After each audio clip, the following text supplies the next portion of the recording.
Good evening. I'd like to call to order the Paramount City Council meeting of September 6, 2022. Tonight, we will have the Pledge of Allegiance led by Andrea Rios of Latina Arts Foundation, and prayer will be given by Deacon Martinez from Our Lady of the Rosary. Please stand for the pledge and remain standing for the prayer. Thank you.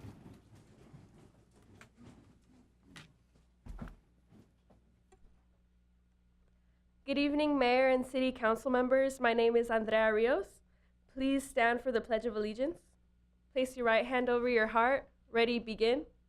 I pledge allegiance to the flag of the United States of America and to the republic for which it stands, one nation, under God, indivisible, with liberty and justice for all.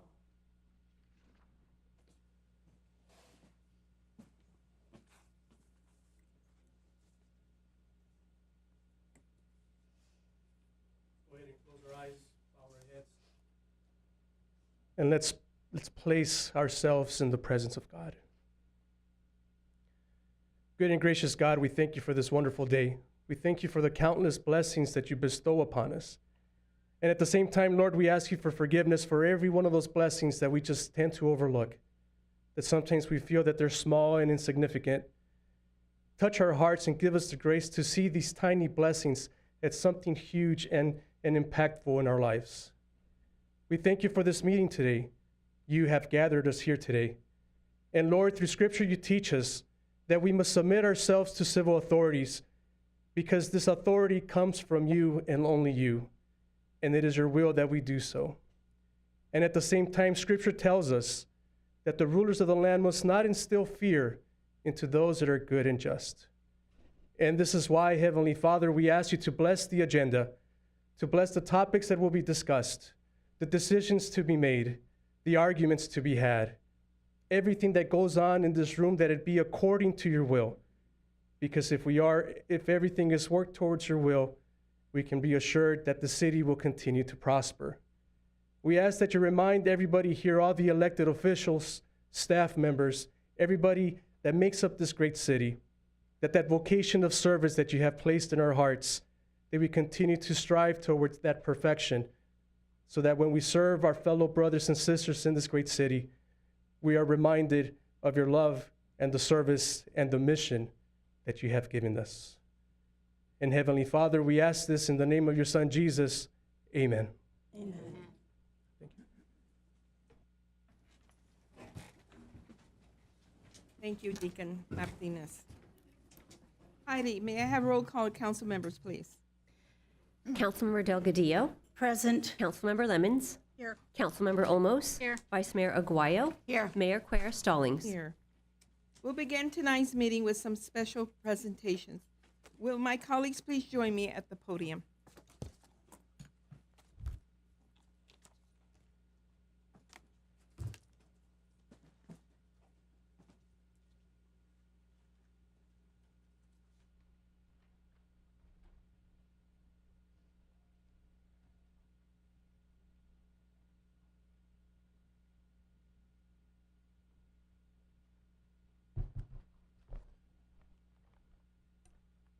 Well, good evening again.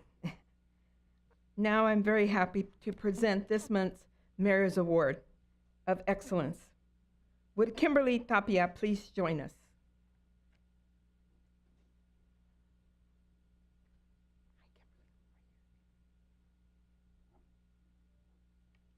Kimberly has operated Kimberly's Dance Studio for 19 years in town. Growing up in Paramount, she started here from scratch and has become a very successful small business owner, proof that a female-owned business can thrive in our city. She has fostered the talents of thousands of young students between the age of 2 to 18. Through classes, rehearsals, performances, she has provided these children with important lessons about discipline and values while they made long life friends. Her dancers have entertained our Christmas tree lightings, Halloween festivals, and school-related events. She has tried tried to pay it forward since, as she says, Paramount has given her the opportunity to make her dream a reality. It's my pleasure and my honor to present her with this award. Kimberly.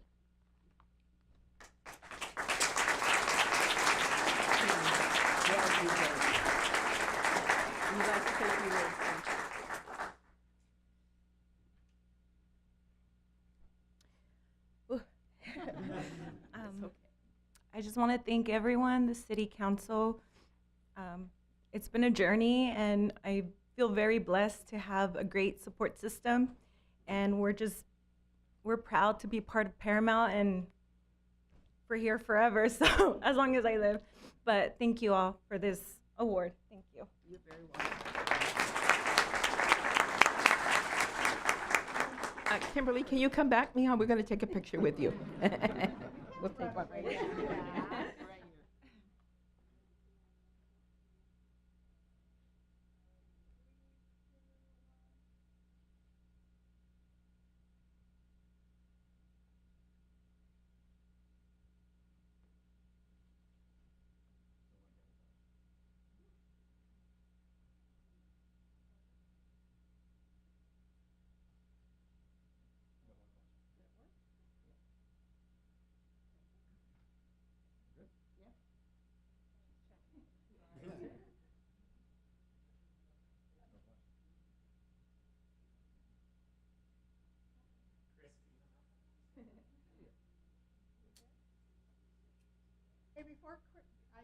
Hey, I'm not trying to stomp on the mayor's presentation, but I have to share with you something about this young lady. So when they talk about how long she's owned her business, many, many years ago, when I was working at the Chamber of Commerce, this little girl stomps into the Chamber of Commerce wearing this cute little cheerleading outfit. So she's coming straight from high school to join the Chamber of Commerce to promote her already existing business. What, 17 years old? 18 years old, so quite an amazing young woman to still keep it going into this day. She, to my knowledge, was the youngest entrepreneur we ever had at the Chamber of Commerce. So congratulations, Kimberly.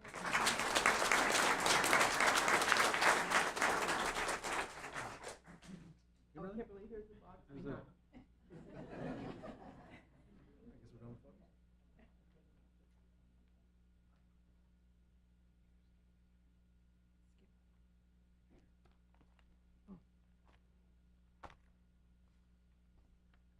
want to bring her back up for the photo?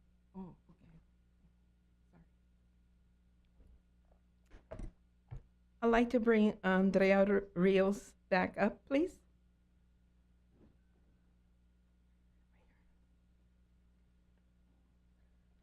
Andrea is a folklore dancer for Latinas Art Foundation and a senior at Paramount High School. She led us in the Pledge of Allegiance in celebration of National Hispanic Heritage Month. So thank you. Thank you for doing that. And we're going to take a photo with you, okay? Thank you.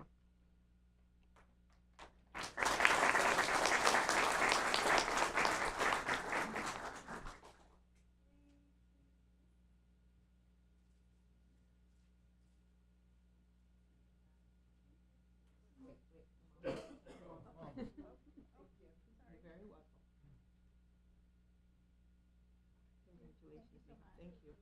Put you on the correct page. Okay, thank you. Okay. Would Maria Silva, Jacqueline Perez, Joni Martinez, and Alondra Perez please join us?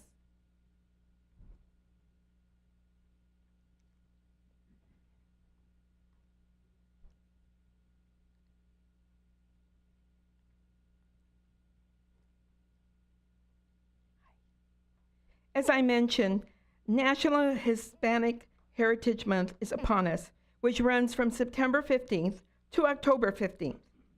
This pays tribute to the achievements and contributions that generations of Hispanic Americans have made to our nation and society.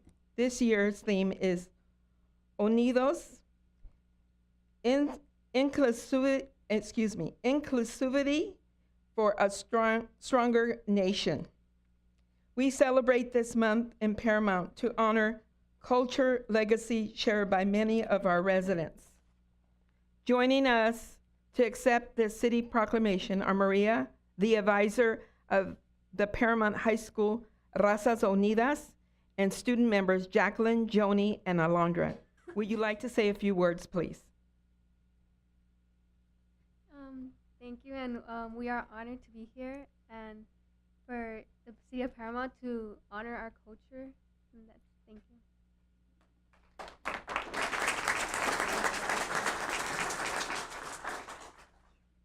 As Joanny said just a few moments ago, we are honored to come here and participate in the proclamation of our heritage and different cultures that make up the Hispanic and Latin community.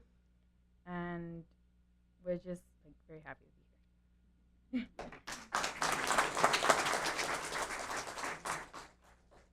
Thank you for this proclamation, and we are honored to receive it in the name of the students of Paramount. You know, I'm so happy. Joanny, which happens to be elected our new president just today, she's gonna be our new president. So we're excited they were able to be here, and then we're excited so they can get to know, you know, the process and celebrate the culture. This is a great way to start, you know, becoming like the president. So we are honored. Thank you so much.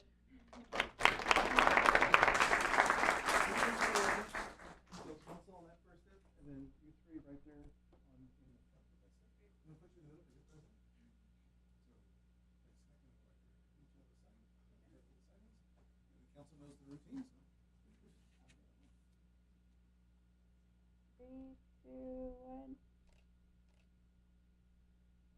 Thank you.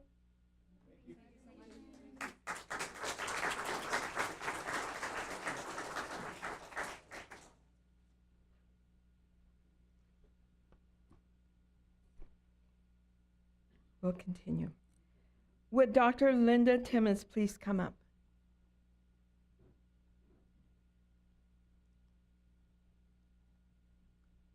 September is also National Preparedness Month. This spotlights the importance of disasters preparation and emergency planning. The theme for 2022 is a lasting legacy. The life you built is worth protecting, so prepare for disasters to create a lasting legacy for you and your family. You can find a lot of information on this subject at ready.gov. During this month, we would like to recognize the American Red Cross and all the great work they do. We have been close partners for many years. We encourage residents to visit their website for tips on how to prepare. Joining us is Dr. Timmons, a longtime volunteer with the local Red Cross chapter. Would you like to say a few words, Dr. Timmons? Thank you, and good afternoon, everyone. This is a special time for everyone to revisit your kits, to revisit your emergency kits, to change batteries in your flashlights. We know of all the disasters that's occurring right now. We've got wildfires going on, we've got floods going on, and as we know here, we're expecting an earthquake at some time. I'm sorry, gotta say it. But anyway, just be prepared. That's what this month is about, just to revisit and get yourself ready. Thank you.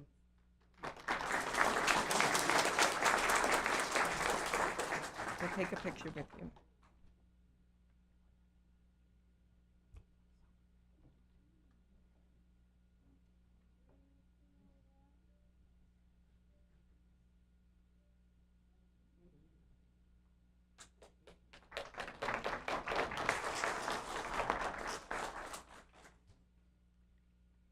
We recently had some events that were made possible by many generous sponsors who are truly committed to Paramount. Tonight, we want to thank them personally. If you are with us this evening, please come up when I say your name or company. We again hosted free summer concerts in Progress Park with different types of music styles.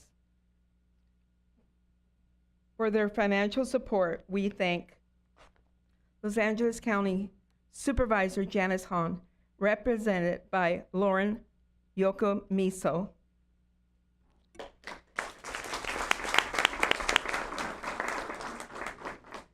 Assembly Member Anthony Rendon, represented by Adrian Landa.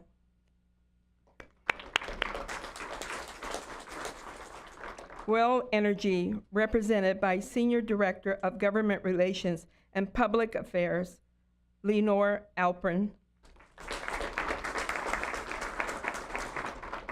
And Downey Federal Credit Union. Please give them a round of applause. Thank you. And take a photo with us.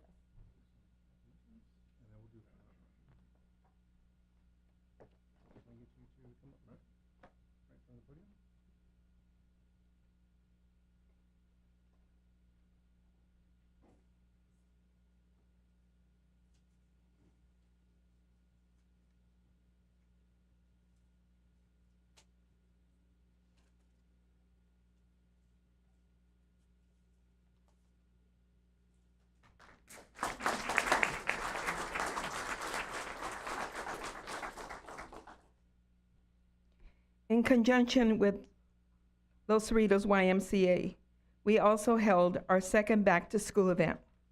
Nearly 500 students from the ages of 5 to 14 were given backpacks, school supplies, sweaters, and shoes. Also, lots of our kids got free haircuts. For helping our children with financial donations, we thank, again, Supervisor Janice Hahn, Well Energy, and Downey Federal Credit Union. Air Products and Manager of Government Community Relations, Tommy Diana Riley. Bimbo Bakeries USA and Sales Leader Director, Rules Castañeda. Cindy's Jumper and owner, Edgar Lopez. Floor Corporation and Executive Project Director, David Pichute, and Manager of Engineering, Mike Bauer. Ink Head Prince and owners, Jeanette and Danny Perez. Triepi Smith and Senior Business Analyst, Sarah Madison. The Sauce Creative Services, and our special hairstylist, Alicia Anderson, Denise Hernandez, David Flores from Blends and Company Barbershop, and Huberto Escanido of Berto's Cuts. Please give them a round of applause too.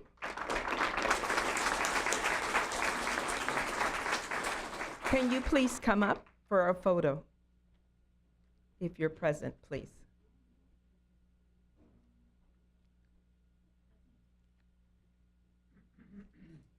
We appreciate all your help and your very generous spirits.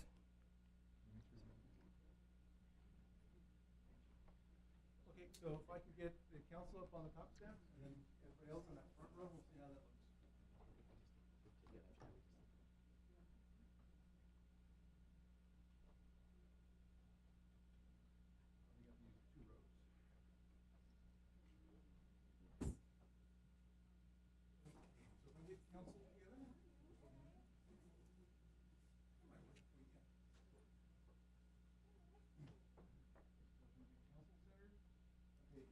Get it a little tighter, and then use. I was going to put your center dead right on, but that's fine. So if you all turn it a little bit, a little 45 degrees, there you go. You get as tight as you can. Do you have it in the frame? Yeah, we're good. All right, 3, 2, 1. And we have other photos. Thank you.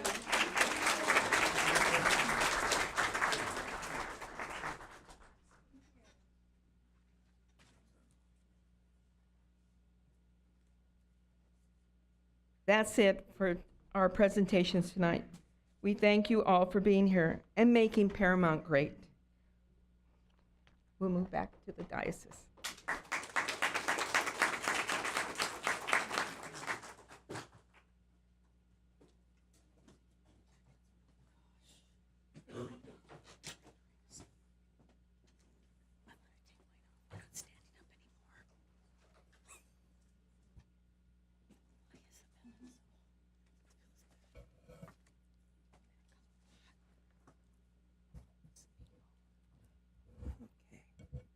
Next, we'll move on to the business portion of our agenda. John, are there any public comment updates from the last city council meeting, sir? No, ma'am. No updates from the last council meeting. Thank you. Now is the time that members of the public may comment on items that are not on the agenda. Mr. City Manager, are there any public comment speaker cards, sir? Yes, Madam Mayor, we do have 7 in-person comment cards and 1 emailed comment that Ms. Luce will read in a moment. 3 of the 7, however, are for item number 11. So we will get to those when that item is heard. So we will call you up at that time, and that's for the live entertainment permit for Kate's Corner. In the meantime, we'll bring up the 4 that apply that are applicable to this portion of the meeting. Our first one is Annie B. Myers, and she would like to request respectfully that there be greater governmental oversight of homeowner associations. Ms. Myers?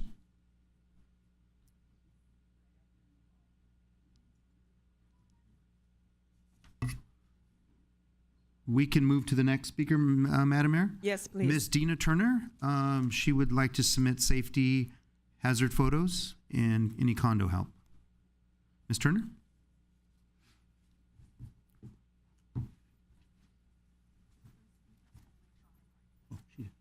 Good evening, Mayor, City Council Board, and all attendees. Thank you for the opportunity letting me speak this evening. And I'd also like to give a shout out to Stephen and Jasmine for taking care of us at our condo. We are having a homeowner neighborhood watch meeting on the 14th. So they took the time. We've got like 181 units. So, and they came and put everything on the doors. So I have some photos that I would like to submit to building and safety. Just some things that are going on at our condo. So I won't go into detail. I don't know who wants these. Or Yeah, that would be Mr. Carver. You can hand them to Mr. Carver.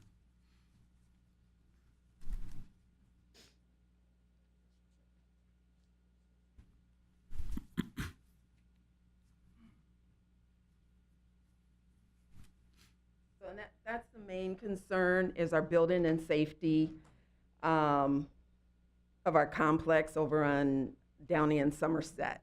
So we've got a lot of foundation damage, just a lot going on that we would like the city to please come and have our, our board of directors and our management company to be held accountable for, because we have kids, we have seniors that are there. These are trip hazards and a lot going on at the complex. Also, just wanted to let you all know that we have been told by our board president at the community that if we see anything that looks out of place, to call the sheriffs. But keep in mind, we have 24-hour security there that we have been told we can't have access to a phone number for them to call them, or if we need an escort to the garage or whatever. But we've been told by our board president to call the sheriffs for anything that looks out of place. So just wanted to give someone a heads up on that as well. So, thank you. Have a good evening. Until next time. Any questions or anything? Oh, did I say I'm Dina Turner? Oh, yeah. Oh, Thank you. Did. I did. Thank you, ma'am. Anything else? I'm done. Okay, thank you, ma'am. Thanks. Thank you for your comments. I was just informed, Madam Mayor, that Ms. Myers, the first person that I called up, has withdrawn her speaker's card. Okay. So we'll go to the next one, Mr. Reno Redola. He wants to speak about general comments.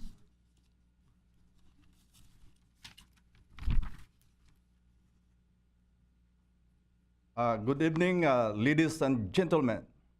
I'm here to remind you as political leaders that the time has come. Our planet Earth is burning. Our Earth's atmospheres are trapping unprecedented amount of heat due to excessive amount of carbon dioxide that is being emitted from our burning fossil fuels, such as cars. Scientists from around the world warn that climate tipping point is imminent and that billions of victims of the so-called heat dome shall be vanished from Earth. For example, Europe is in worst drought in 500 years. Italy's Lake Garcia shrinks to historic low due to drought. Millions in Africa face starvation due to drought. An Arctic city in Canada is in the state of emergency due to water shortage due to drought. Our own Colorado River Basin reservoir levels are in record low due to drought. Now, these are to name the few. Our own Lake Mead nears deadfall status as water levels hit another historic low. The largest reservoir in America. We are all now facing the risk of extinction if you political leaders don't do nothing now. It is clear that our polar ice caps from Antarctic to Arctic and Greenland are melting so fast. Our supposed to be air conditioner on our planet are melting so fast. If this catastrophe will not be prevented, our planet will dry up and all forms of life will vanish, unfortunately. Our biggest rainforest in our planet, the Amazon rainforest has been destroyed to remaining to 40%, and the rest of the world look the same. I'm talking about rainforest because this is only the most effective, cheapest, and fastest solution to fight global warming. The reforestation. We need reforestation instead of deforestation. So please don't cut our trees down.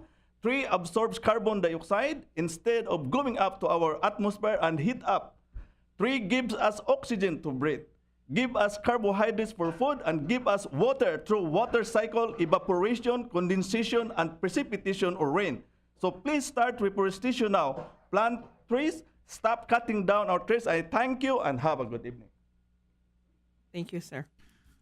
Our last speaker's card, Madam Mayor, there's no name on it. It just says community member. I'm not sure if community member is still. Oh, yeah, district's line. Okay.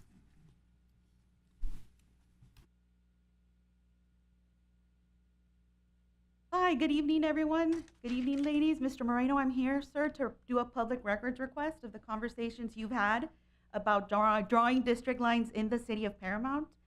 Please do the right thing and, hire that demographer and draw the districts. The school district is going to do it. I think it's time the city does it.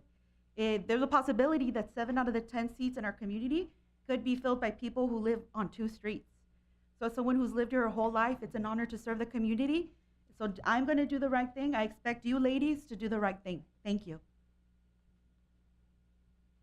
And our last speaker is a written email public comment that I will have our city clerk, Ms. Heidi Luce, read. Ms. Luce? Thank you, Mr. Moreno. This is from Andrea Crow with the Paramount Library. Good evening, Mayor Quera Stallings, council members, and the City of Paramount. Starting Friday, September 9 at 4:00 p.m., Paramount Library will begin a 4-week series on basic computer skills for adults. Each week, a new topic will be discussed. Attend 1 class or all 4. This week, learn general computer and internet skills. Attendance is limited and registration is required. To register, contact the library at 562-630-3171. Thank you. That concludes the comment, Madam Mayor. Thank you. That's it, John? Yes, ma'am. Now Until item 11. Okay, thank you. Now we'll move on to the consent calendar. May I have a motion to approve the consent calendar, ladies? So move, Lemons. Second, Aguayo. Heidi, may I have roll call, please? Councilmember Delgadillo? Yes. Councilmember Lemons? Yes. Councilmember Olmos? Yes. Vice Mayor Aguayo? Yes. Mayor Quera Stallings? Yes. Next, we'll move on to new business.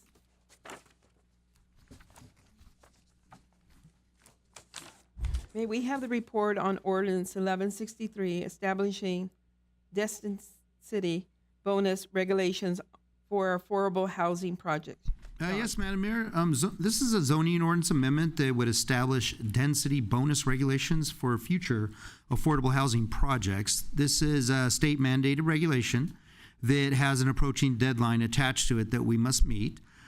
So this would kick in when a housing developer wants to build a new project and wants to include affordable units in the development. I just wanted to make that part clear. So with that, I'll turn it over to our planning director, Mr. John Carver, who will walk you through the item. John? Thank you, John. Madam Mayor and council members. This item is a request for a zoning ordinance text amendment regarding regulations for density bonuses for affordable housing. The Planning Commission recommended approval of this item to the City Council at its August 9th meeting.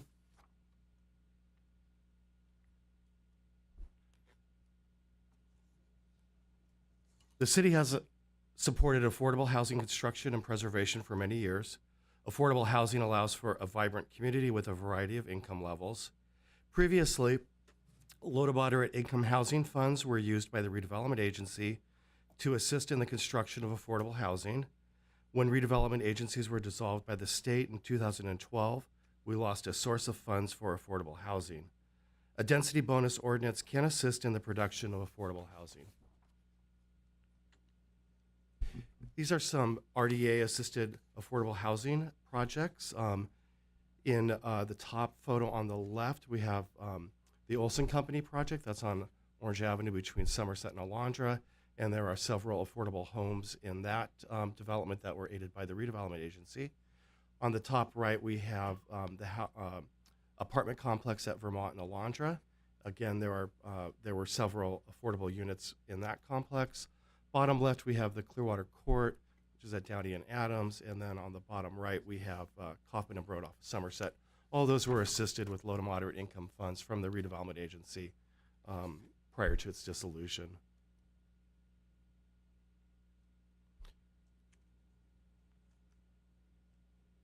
So density bonus law is already a state law that cities must adhere to.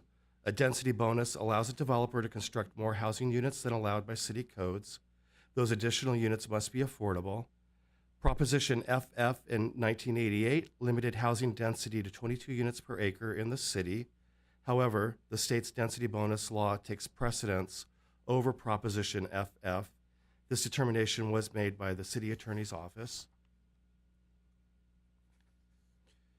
A housing density bonus law will help the city to meet its regional housing needs allocation for low to moderate income families. As previously stated, density bonuses for affordable housing are required by the state. A density bonus ordinance provides a clear path for developers and protects the city from legal challenges from developers and the state. A density bonus ordinance also demonstrates that the city is part of the solution to the affordable housing crisis. The proposed ordinance was developed by the Assistant City Attorney. The ordinance would apply to different types of housing projects. Examples include a project with a mix of 80% low income, 20% moderate income. Another type of project would be 5% of the units would be for low income households, very low income households. Another type would be 10% of the units for lower income households, a senior housing project, and foster youth housing. The proposed ordinance does not apply to ADUs or urban lot splits. And we're recommending that you introduce ordinance 1163, and I'm happy to answer any questions. Okay. Thank you. Now, I'll open the public hearing on this item. Are there any comments in favor of this item? There have been no comments submitted, Madam Mayor, Are there any comments in opposition of this item? and none in opposition either. May I have a motion to close the public hearing, ma'am, ladies? I'll second. May I have roll call, please? Councilmember Delgadillo? Yes. Councilmember Lemons? Yes. Councilmember Olmos? Yes. Vice Mayor Aguayo? Yes. Mayor Quer Stallings? Yes. Do my colleagues have any comments or questions? Is there a motion on this item? So move. Approval, Lemons. I'll second. Heidi, may I have roll call, please? Yes.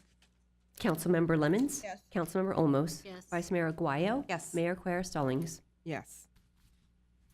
We're on to item 11. John, would you like to hear the speaker comment card first, or? We'll do the staff report first, Madam Mayor, and then we'll go to the comment cards. We have the report on Resolution 22044, approving the request for live entertainment permit at Kate's Corner. Yes, Madam Mayor, as you said, this is a live entertainment permit request from a business in the city known as Kate's Corner to host karaoke at their store on Indiana Avenue and Alondra Boulevard. This is the first time in a while, actually, that the City Council has reviewed a live entertainment application. So as we usually do when we propose these, we have inserted a number of conditions for approval that should help to make things operate safely and quietly at this location. I want to remind you that approval of this permit is at the sole discretion of the City Council. So with that, I will turn it over to our Planning Director, Mr. John Carver, who will run you through this item. John? Thank you, John, Madam Mayor, and council members.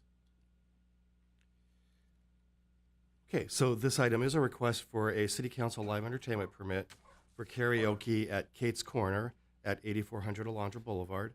The restaurant is located in a 1,431 square foot suite, and it's in the general commercial zone.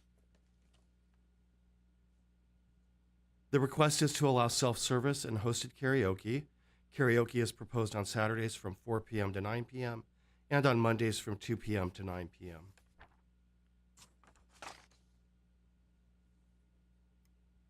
Kate's Corner was granted a conditional use permit from the Planning Commission in December of 2021 to operate a restaurant with beer and wine for on-site consumption.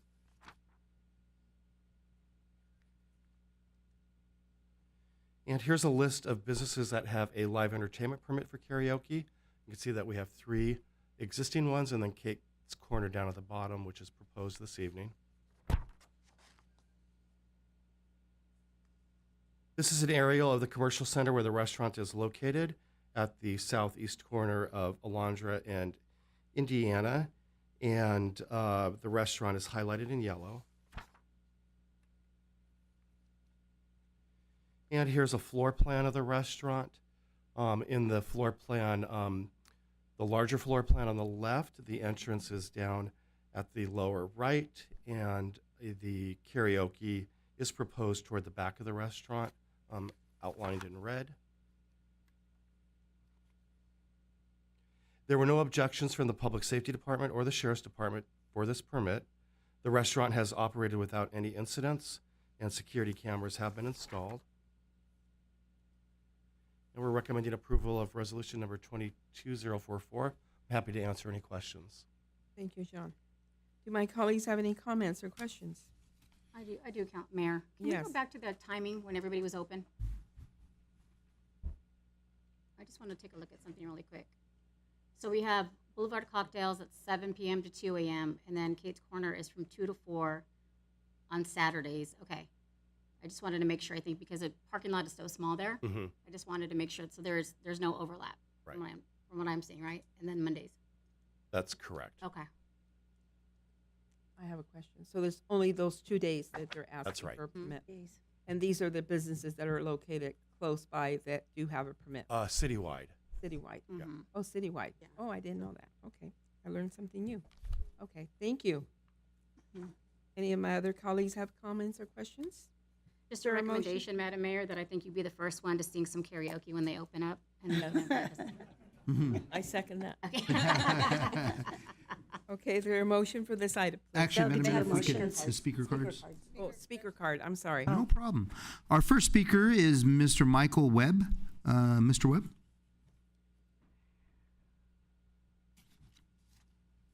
Good evening, Madam Mayor, council members, and city staff. Kind of got a quick notice on coming up here to speak. I want to speak a little bit on the Thai community. I don't speak Thai, but I go to all these Thai events, and it's all in Thai. I go to 2 to 3 Thai events a week, and they're all having to do with singing. The Thai community, as you can see, it's an older demographic. Okay, they love to sing karaoke. They love to dance. They love to communicate in Thai. It's a happy group. I've never seen any arguments, disagreements, or anything. It's just a bunch of people that want to have a good time.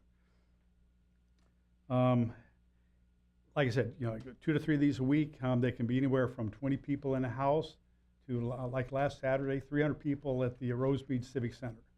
So the Thai community is all throughout Southern California. And I think it'd be really nice for Paramount to also represent the Thai community.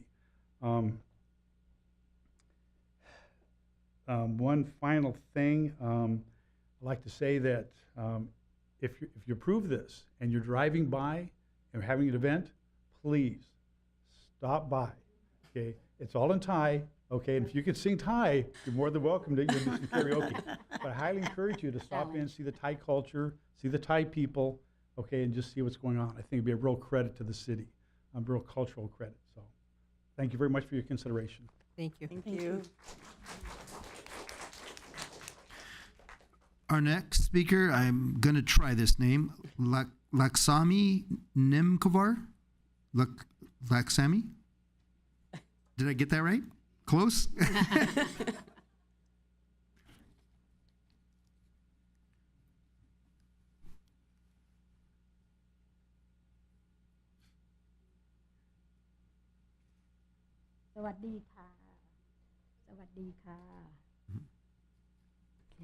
Thank you. Good evening, everyone, City Council. My name is Laksami Nimkorn. I'm 81 years old. I live in city of Paramount. I am a Cash Corner customer since 2016. Every Monday, Cash Corner close their shop, but they open for senior citizens like me to sing at her shop. We are all over 70 years old. We used to come together every Monday to sing and see each other. Every week, Cash Corner makes us very happy. Her shop gives us a place to enjoy life, stay happy and healthy. We are happy and healthy because we sing and we stay active. But now, since we cannot go to Cash Corner to sing, we don't see our friends anymore. Some people pass away. Some people go to hospital. And some stay home, like me. We have no activity and social life anymore. Today, I ask you to please give Cash Corner karaoke license for her business. As you know, many businesses are struggling because of COVID, inflation, and crime. It is very hard for small business. So we want to support her business and go to her shop again, so we can have a place to get to sing and see our friends. Not only just for senior citizens like us. I believe this license will be additional success to her business at this time as well. And thank you in advance for your consideration for the permit. Thank you very much. ขอบคุณค่ะ ขอบคุณค่ะ And our last speaker, Madam Mayor, on this item is Mr. Rene Guzman.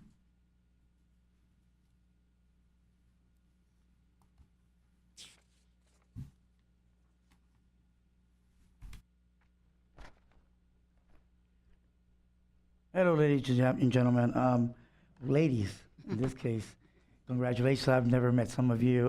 Congratulations, basically being city council. So my name is Rene Guzman. I'm the founder and owner of ABC Liquor License Experts, and I represent the client in this matter. I'm going to be brief.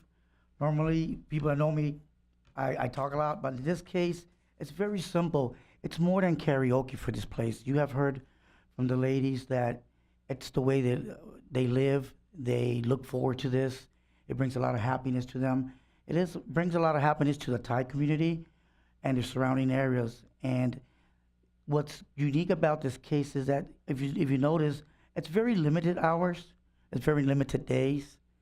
And we're not talking, like a club or anything like that. We're talking 70-plus-year-old ladies singing in their native language, But it doesn't have to be Thai only, of course. But it's something that they need, and I think that you can provide to them, and it won't hurt the city. As a matter of fact, I think it'll bring greatness to the community and to your city. Thank you. Thank you, sir. Thank you. Do my colleagues have any comments or questions, please? I have a question, Madam Mayor. Yes. In reading the report, it says that the fire marshal will set the occupancy level.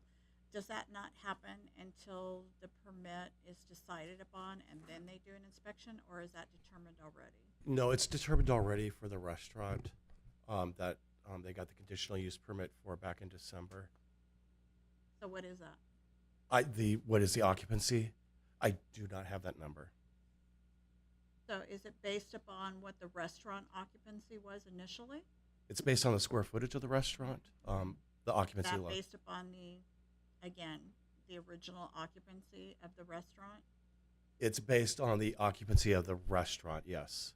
So it doesn't change with the karaoke? No, event. that's correct. It stays what the restaurant was initially allowed to have an occupancy level at? Yes. Okay, thank you. Anyone else? Move to approve, Madam Mayor. Second, Aguayo. Righty, may we have roll call, please? Councilmember Delgadillo? Yes. Councilmember Lemons? Yes. Councilmember Olmos? Yes. Vice Mayor Aguayo? Yes. Mayor Quer Stallings? Yes, of course. She's ready to sing. No, I won't.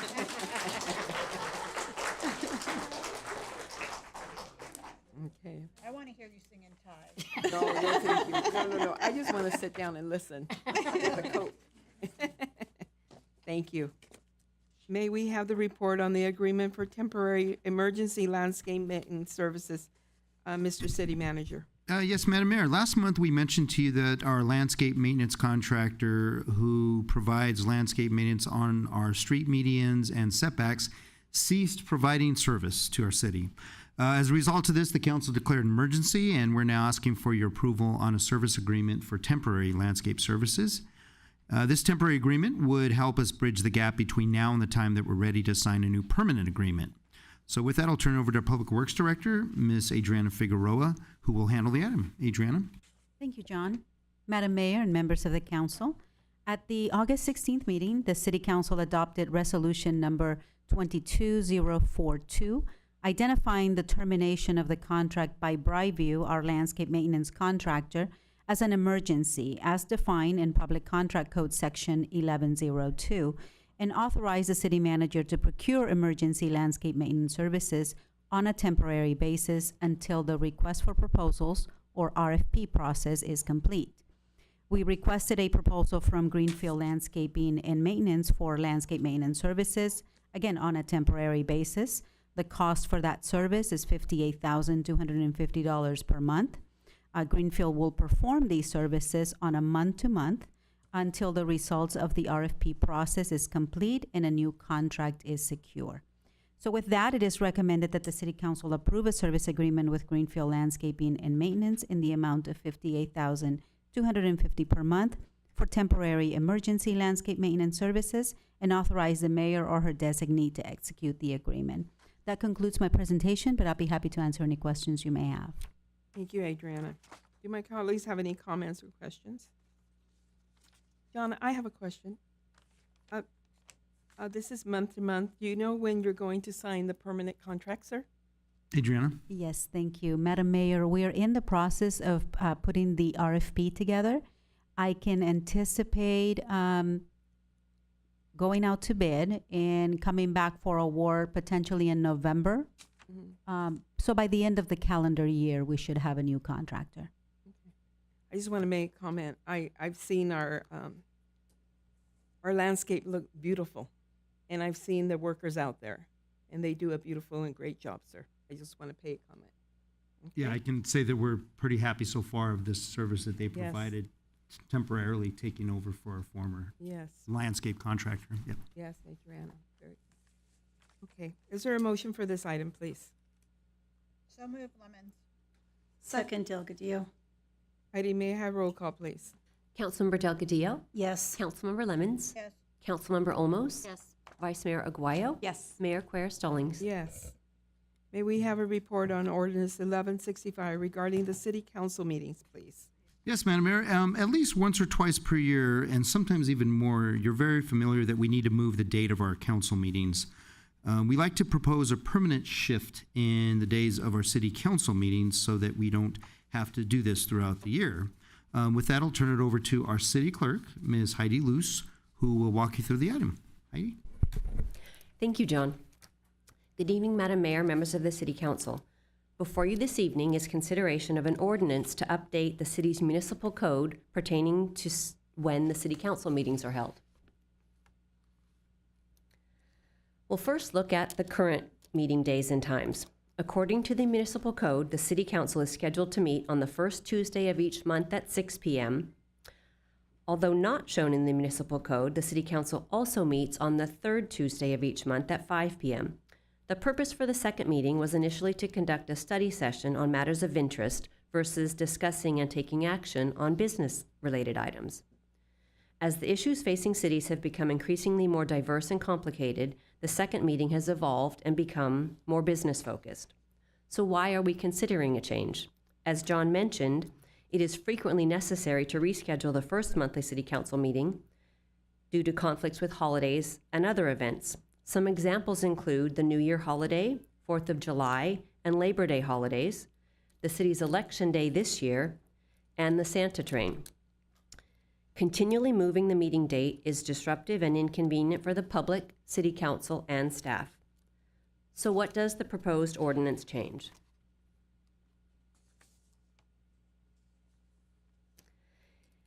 It changes the regular City Council meeting dates to include 2 monthly meetings on the second Tuesday at 6 p.m. and the fourth Tuesday at 5 p.m. This change would provide a more predictable and consistent schedule for the public, the City Council, and staff. The proposed ordinance also removes a section of the municipal code pertaining to disorders at meetings, as it was called in the prior code.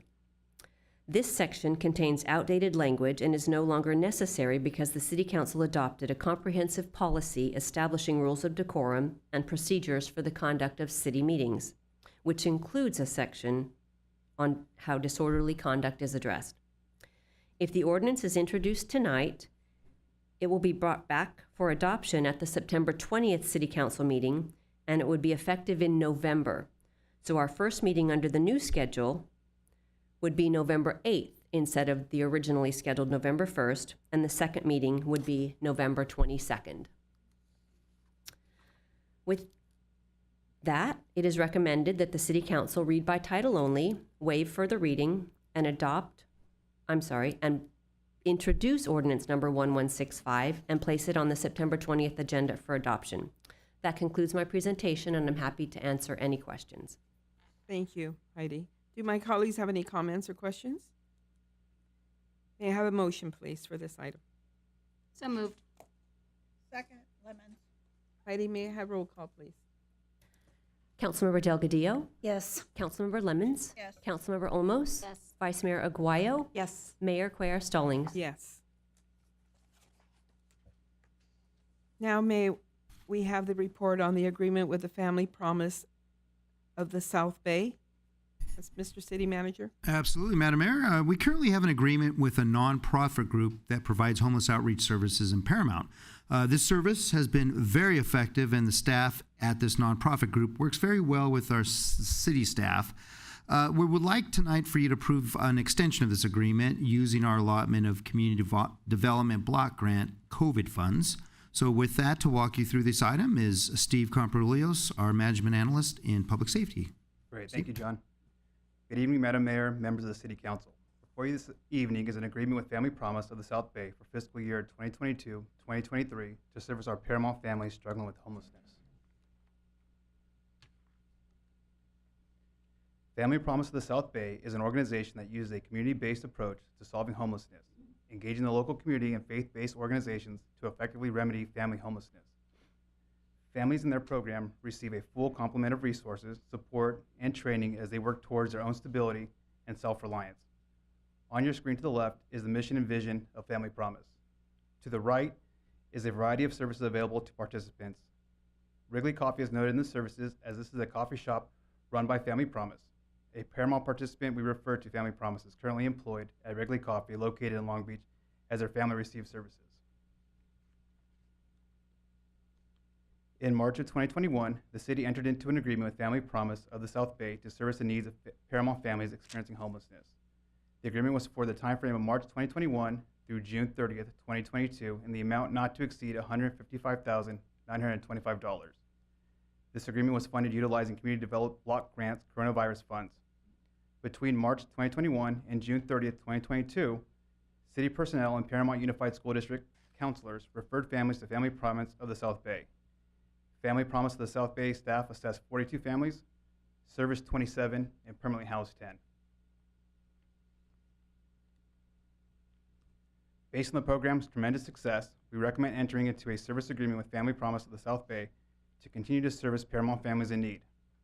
Family Promise of the South Bay will be a resource available to Paramount residents experiencing homelessness or at risk of homelessness. Family Promise of the South Bay's case managers will evaluate families and provide the appropriate resources such as case management, motel stays, move-in assistance, transportation expenses, employment readiness, educational material for financial literacy, and rental assistance. It is recommended that the City Council approve and authorize the mayor or city manager to enter into an agreement with Family Promise of the South Bay in the amount of $97,313.06. And I'm available to answer any questions. Thank you. Do my colleagues have any comments or questions? I do, Madam Mayor. I have one question, please. Yes. So I know, last meeting, we approved the beds for the Salvation Army. It was 12 beds total, right? 12 beds, correct. So with Family Promise of the South Bay, do they collaborate with that agency that, I mean, I'm sure they all come together, right? So if they need a bed, do they We would collaborate be the together? conduit Okay. to those two organizations. Bell Shelter will service single individuals experiencing homelessness, Okay. where Family Promise is going to service a family unit in need. Got it. That's the difference. Family, single. Families. You probably said that, and I didn't hear it. Sorry. That's all I have, Madam Mayor. Okay, so I have a question. So presently, there's 10 families being serviced at the Promise. Well, they service 27 families. They permanently house 10 families. Oh, okay. Permanent. Okay, now I get. Okay, thank you. Yep. Is there a motion for this item, please? Moved by Delgadillo. Second, Aguayo. Heidi, may I have roll call, please? Councilmember Delgadillo, Yes. Councilmember Lemons, Yes. Councilmember Olmos, Yes. Vice Mayor Aguayo, Yes. Mayor Quer Stallings. Yes, thank you. Okay, may we have a report on the development activity update, Mr. City Manager? Yes, Madam Mayor. Every so often, we like to provide you with an update on the various private developments that are going around town that are either in the planning stages or in progress or that have just been completed. This gives you a perspective of the level of activity that is occurring here in our town. So with that, I'll turn it over to Mr. John King, our Assistant Planning Director, who will handle the item. John? Thank you, John. Thank you, Madam Mayor and council members. So yes, it's basically a check-in to check on progress of these projects on private property. And there are basically three categories: housing, commercial, and industrial. So we'll kind of walk through each of those. Starting off, we have this nice housing project that's just about complete, like 99.99% complete. Actually, move-ins should be starting later in September. That's the goal. This is the Gold Key Development Project by right by Home Depot, 6500 to 6510 Alondra. It's being marketed as Colibri Homes. If you kind of think back in time, on the top photo is a reminder of how it used to be. It was a body shop, really dilapidated. There's a spray booth, never really kept up in recent years, and that was called Crooks Brothers, was the last incarnation. So luckily the developer was able to combine two properties, the body shop property and a single family home property, actually a duplex. Combine them together, and we went from those two older homes to 10 homes. And that property owner who sold is now retired in another state, so it was a win-win for everybody. Yeah, as you know, they're great. They are sustainably built, solar panels and electric vehicle charging stations inside each garage. As that zipped along, and this is another housing project. We're familiar with this one. This is a project that proceeded much slower than the previous, but we're very happy that it's just about to the finish line. And this is at the intersection of Somerset Boulevard and Indiana. Actually, I'm sorry, that address there is incorrect. It's 15017 to 31 Indiana Avenue. So at the top is how it looked with really old and out of place housing. There was a cell phone, or actually a beeper pager store that was falling apart. So that's gone. And although it started in about 2014, it was a slow go. You could see on the bottom right how it looks on the inside. So you have all the features you look for in a kitchen. So I should say this should have move-ins later in September as well. So close tie with the previous project. This next one is very early in the planning phase, but the applicant did submit an application, so that's why it's before you as part of this summary. Senior housing project on Paramount Boulevard. It really is the gateway to the city. So Paramount Boulevard is, of course, our commercial spine, and this is the entrance. So right at Paramount and 70th Street. At the bottom left, you could see the renderings that were submitted, but this is going to change, and the reason is that original concept was for the only for the church property to the north, only for the United Methodist Church. So as you know, that is in kind of a sad state of affairs. It's boarded up, and there's been some squatters there. A lot of public safety issues that we want to get past. But once we do get past that, or the property owner gets past that, they want to kind of rebrand their church, and then at the second and third floor have housing. So senior assisted living and independent living housing. And they're and as I kind of hinted at, they're expanding this vision to the properties to the south. The property owners to the south, which included the former Buchones Bar and a auto repair shop, they decided they could not continue their project, so they're selling their property to be incorporated into this project. All in all, we're looking for a nice gateway to the city, and you'll see the renderings change with a nice, iconic gateway tower of some sort. Smaller project, but I think a lot of folks have been asking about Tierra Mia Coffee, another coffee option, and this would be at Downey and Rosecrans across from the high school. At the top, you'll see the other day, construction resumed. The contractor was waiting for an order of the roof truss. Roof truss is in, so construction is back. There's a concrete pad in the front for an outdoor patio that's going to be a nice little gathering area. This actually completes the vision for when this property was constructed, early 80s. There was always going to be a pad building as part of the project. So this is 40-something years overdue, but it's now coming to fruition. Interesting thing is coffee. It's right next to Starbucks, as we know. Little competition. KFC. So the previous KFC is now a Starbucks. So you could keep track of all these, fast food and coffee houses. Now there's this vacant opportunity at Alondra and Vermont.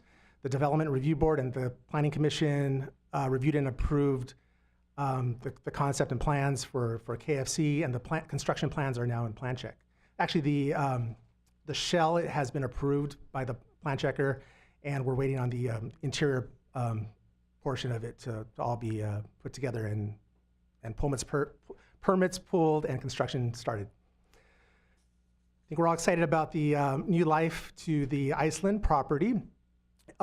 This is, as you know, the Zamboni Iceland property. It's now going to be run by the LA Kings, or LA Kings at Iceland at Paramount is what it's being rebranded as. At the top left is how it was a couple years ago. And top right is a photo from Friday with the sign was installed. And we're happy that the Model A, original Zamboni Model A has returned home. And on the bottom, the bottom there are renderings. It's not, this is not yet complete, but bottom left is the interior. Bottom right is the little museum that will be part of the reopening. And they are targeting a September 26th opening date, so if you want to mark your calendars. Fusion Food Hall, we are eager for this project. This is another kind of slow-moving project. It is moving along. The plans are in plan check. The designer is making corrections to comply with the fire department before resubmitting to the Building and Safety Division here. So this would be the Plantini Jeans location right across from McDonald's near Alondra near Garfield. They would keep the back for warehousing and remodel the front for a number of small food businesses. In the now onto the industrial portion of the evening. This is McBron USA Machinery at the northwest corner of Illinois and Jefferson, the former Gillen Market. So it's, as you know, it's been vacant for a long time. Actually, the neighbors use it for parking. But the Development Review Board approved the plans for this showroom for a machinery business, McBron. They are based out of South America, and so they're moving into the North American market.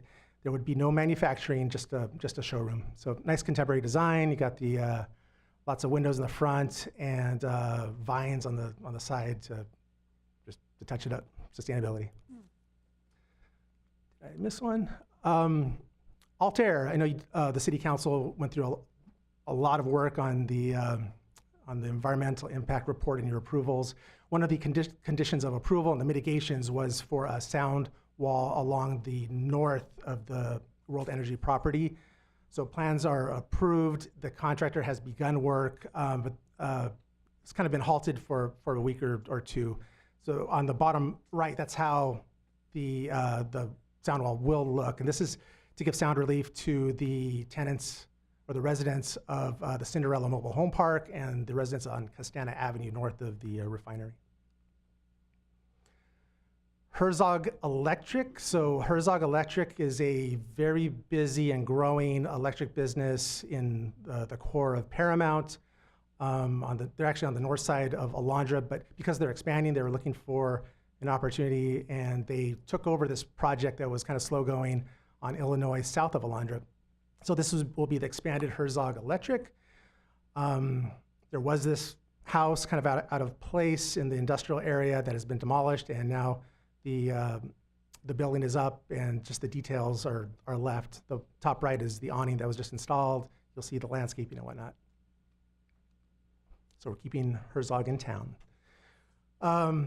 Go Store It self-storage project. This is kind of a sneak preview.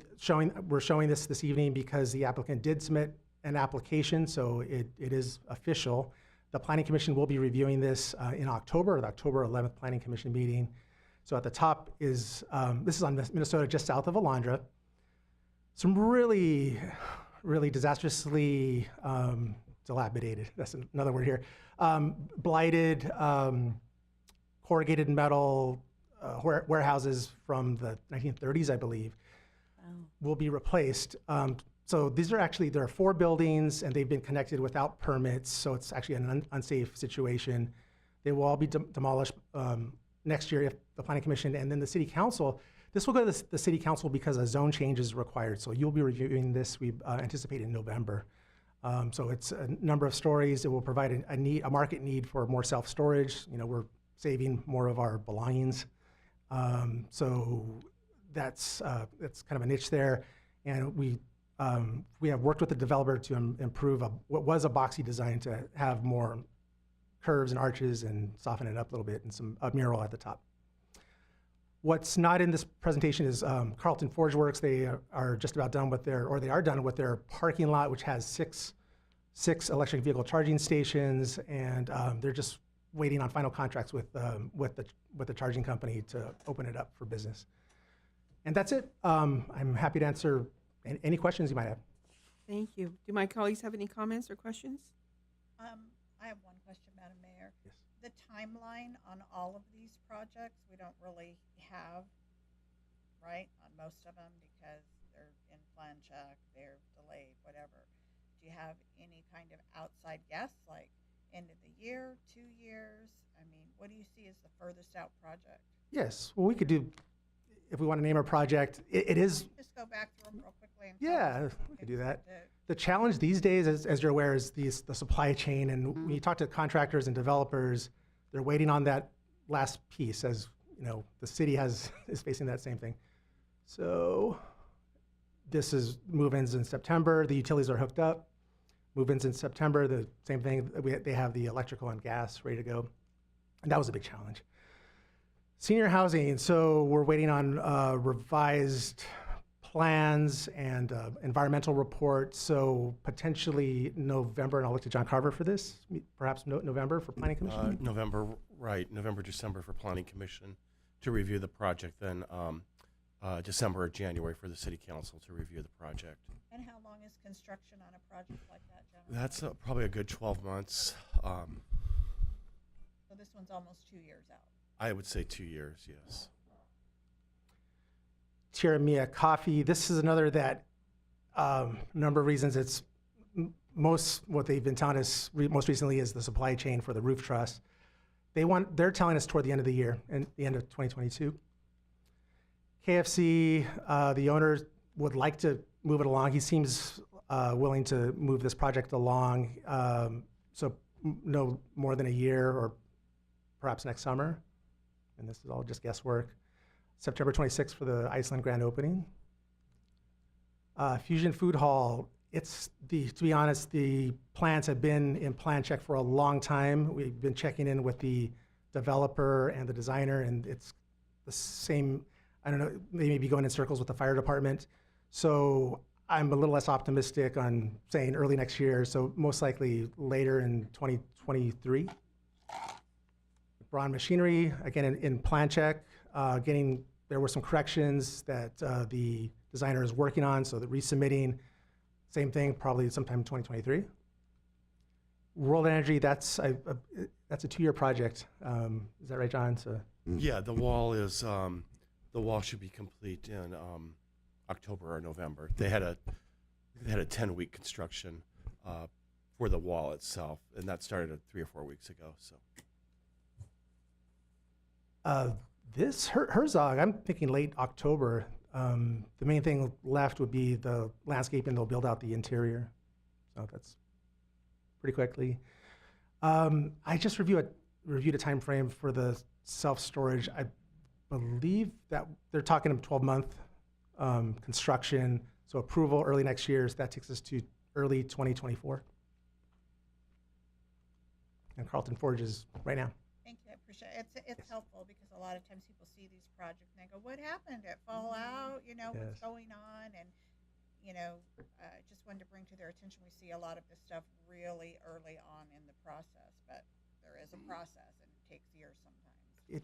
It does. A lot of it is about being patient and just, you keep calling the developer, what's new, what's the latest, and we have to keep on them.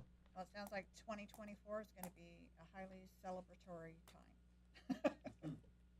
John, I have couple questions. On Tierra Mia Coffee, is there a drive-through? I was asked by a few residents. There is, yes, there is a drive-through component to that. So is it going to come through Downey, north of Downey and Rosecrans, or is it going to be entering through Rosecrans? Actually, either side, it opens up, actually, I can kind of go back. If I turned it on. The concern was that parents were concerned when dropping off the students at Paramount High School. There's traffic already because of Wirtz Elementary and now the high school, and then people trying to pull in to the coffee. So, I mean, there's traffic already with Starbucks. So that was a couple of concerns that been brought to my attention. That's a very valid concern. I think talking to the property owner, they say in their opinion, they've been very patient through the years with sharing their parking lot for drop-offs and pickups. That there may need to be some adjustments with the school. But to answer your question about the drive-through, you will be able to go through either the Downey side or the Rosecrans side, and it kind of wraps around and opens up. The entry is where that white car is, more or less. Mm-hmm. So the queuing, just to be clear, the queuing occurs deep within the parking lot behind the building.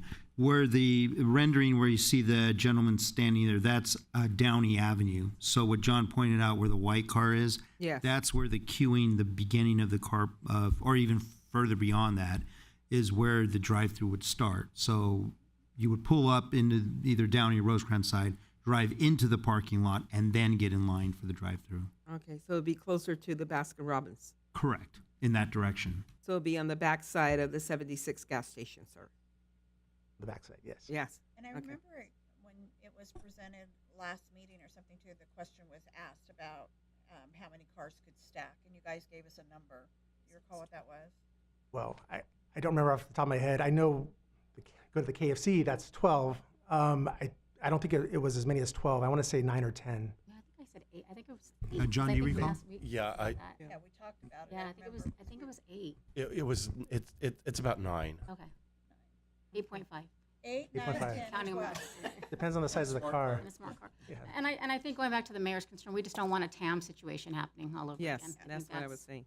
So, Okay, and then I have another question of the former Gillen's Market on Illinois. Now, did they buy the property all the way to the back where the cabinet shop is? No, that's a separate property, and that will remain as is for now.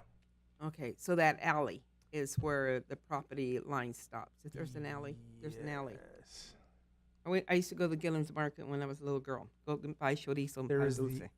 So Right. anyway, way back in the day. There's what's now a garage behind there, right? And then Yes. the alley. The alley is the Yes, property. and line. the house next door, there's a small home next door. Is that included too? No, it's not. That's a It's separate not. property. Oh, that's going to be a nice building right next to that house. It will- Okay. Yep. You answered my questions. Thank you. You're welcome. This is a receive and file. We'll go on to the next item. Thank you, John. And we have a report on the agreement for the city senior transit program. John, please. Yes, Madam Mayor, definitely. We're always looking for ways to improve service to our residents, particularly when it comes to our most vulnerable population, and in this case, that is our seniors. As you're about to hear, the taxi dial-a-ride service that we've had in place for our seniors has been less than stellar, and that's not good enough for us. So we found a way to possibly provide a better option to our seniors that is easy to use. So with that, I'll turn it over to our Community Services Director, Mr. David Johnson, who will handle this item. Dave? Thank you, John, Madam Mayor, and council members. Get this to work. Here we go. So a little bit of background, as John referred to, our current senior transit programs are taxi-based. This was approved back in 2018. It provides medical transit out of town, up to 5 miles. It provides transit to our senior center, the EMP program, and it provides in-town trips to government offices for services, shopping centers, and then in-town medical sites. So this system, this taxi system, back in 2018 replaced what we had. We had a fixed route system for our EMP transit, and then we also added in-town trips that didn't exist before. Now, this thing was working beautifully until the pandemic. And since the pandemic has hit, the operator, this Administrative Services Co-op, has been trying to add back in drivers. The big loss and the big problem they're having is a loss of drivers. So there's not a lot of available taxis to our residents, and we're getting a lot of complaints. You know, the complaints consist of, and these are really bad for seniors, they make a medical appointment and there's a taxi booked and the taxi doesn't show. That creates a problem for seniors if they're trying to get to a medical site and they have a doctor's visit. So we are working with the taxi operator. Again, they're struggling to get drivers, and so they're trying to find creative ways to improve their service to our community. But like John said, we're never happy. We want to always move forward if there's something else out there. And that's what we're looking at right now. We're looking at ride-sharing opportunities. So we would look at this as an opportunity to supplement our taxi program. So it's not to supplant it, it's to give them options. Now, we know that if you ever used Uber or Lyft, this is not exactly senior friendly. So you have to do it on your smartphone. It's all right there. You can't talk to anybody. And how your trip goes is really self-monitoring. So there's nobody there making sure it happens. We did come across an agency called GoGo Grandparent. This actually is a program that is available nationwide you can work with it privately. But we're looking at it as the City of Paramount to create a group usage for our seniors. So what they do is you book a ride share with them. They will help you book it. So it's a lot easier than doing Uber and Lyft app directly. And then they actually monitor the ride, which is really important to us. So we find it very senior friendly. So instead of having an app for Uber and an app for Lyft, it's going to be one point of contact. You will contact GoGo Grandparent. Now, booking methods. This is important. So you can still do it through a phone app. But more importantly, you can do it by telephone. And this is where our seniors are much more comfortable in making a call. You can do it from a landline, or you can do it through a cell phone. Either way, they do prefer cell phones, however. The other part of this is we will be an administrator of this account for our seniors. So if they don't want to make the phone call, they don't want to use the app, they can go to city staff at our senior center, and staff can actually book it for them. And then, as you'll see later on, we can actually monitor it as well. So what they'll have to do is initially they'll have to register through the city to have an account set up. You can set up with a debit card or a credit card, because there are some co-pays that you'll have to incur, and we'll get to that in a second. Or you can also use what they call GoGo Credit, and they'll essentially, you can set up an account, put $50 towards it, and then they'll just credit that account as you use the service. Whoops, go back. So when making an appointment, this is the phone number, and you can call GoGo Grandparent, and it's a typical thing where you go through various numbers. If you want to, you press 1 if you want to request a lift to your house. As you go through the list of options, there's always the option that you can get and talk to a live operator. So if you find that kind of phone tree thing kind of frustrating, you just hit whatever numbers gets you to the operator, and they'll take care of it. You can also create an emergency contact. So you can register, multiple phones. So if you want to do your landline, you want to register your cell phone. So when you call from that number, GoGo Grandparent will recognize you. They'll say hi. They already know who you are. But you can also set it up where, say you want a family member to be your emergency contact, you can set them up so, if your grandma or grandpa is making a ride, you're going to get notified through text messages on your cell phone that grandma and grandpa made an appointment, grandma and grandpa got their driver, grandma and grandpa's on their way, and grandma and grandpa made it there safely. So we find that super nice. That's very helpful. And importantly, staff will be able to monitor the exact same way. So if there's any problem, we're able to go onto that account and find out exactly what's going on with the senior's trip. They do recommend cell phone usage, and this is primarily if they need to get a hold of you during the ride. And again, caller ID will allow you to be identified so they know right who you are, but you do have to register those numbers. You can always talk to an operator, dispatcher. Now, you can actually request this usually within a 15-minute window if that's what you want to do, but you can also schedule trips in advance. So GoGo actually also uses this information. So they kind of vet the drivers, even though they're using Uber and Lyft. It's kind of like, when you give 5 stars to the driver, they do something similar. So they're monitoring how well those trips go, and they're then pushing more of those rides to the drivers that do successful and are very nice to the seniors and do a good job with their trips. So they're monitoring that and pushing successful drivers into the program. And again, we'll monitor it as well. So when we first found out about this program, we needed to test it out. So we did a pilot program from January 2022 to March. We had about 10 of our seniors that were active in our transit program with the taxi and were frustrated. So we put them in there. They loved it, positive reviews. And so that's why we're bringing it to you as a permanent program, if you agree. What GoGo Grandparent will provide is dispatch services for Uber and Lyft. They're going to operate within our existing senior transit program. So it's available 7 days a week from 6 a.m. to 9 p.m. The trips to the senior center are free. You can do up to 40 trips a month. That's back in to the center and back home. In-town services and out-of-town medical trips are $1 copay. So they're following that same guidelines. And We will limit this for now to our senior group, which is 55 plus, and anybody with a disability in the city, regardless of age. The cost. So this is how they charge for it. It's a $200 base monthly fee, regardless of, if you only have 1 user, 2 users, it's still $200 a month. But we know we're going to get way past 10. So it's basically $20 per user for the program. And then they will then charge the actual cost from the Uber and Lyft driver.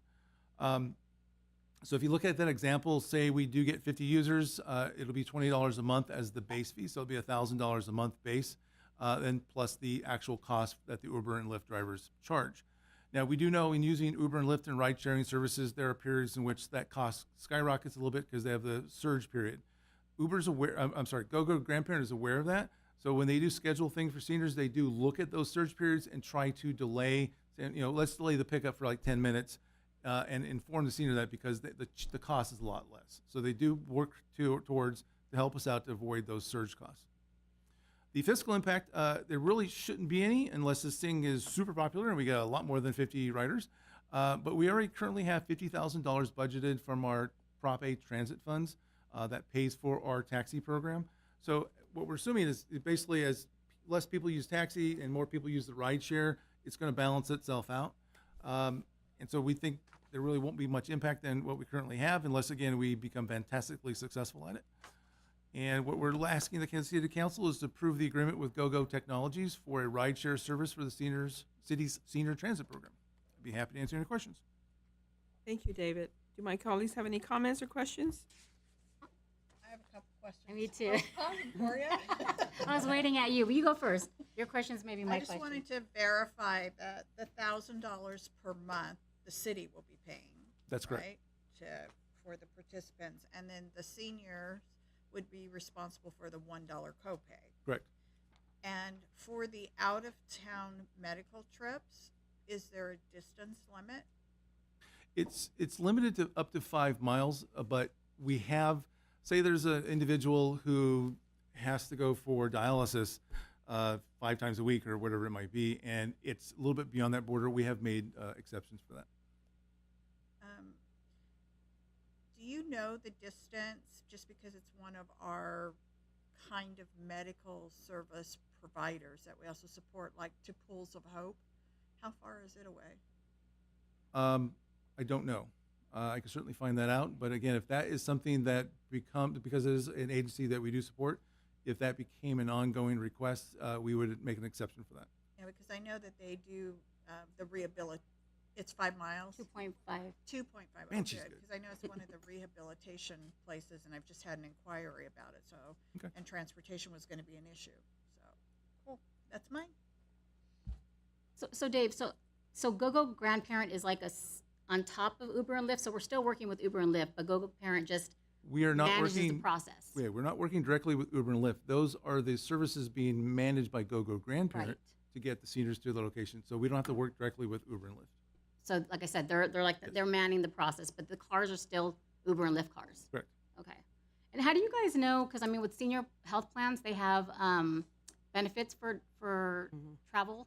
So how do you guys know which is going to cross over? Because I mean, sometimes they don't have a copay for medical. So how would you guys help We don't see? actually manage that. It's really up to the senior. So it's really which one the senior prefers to take.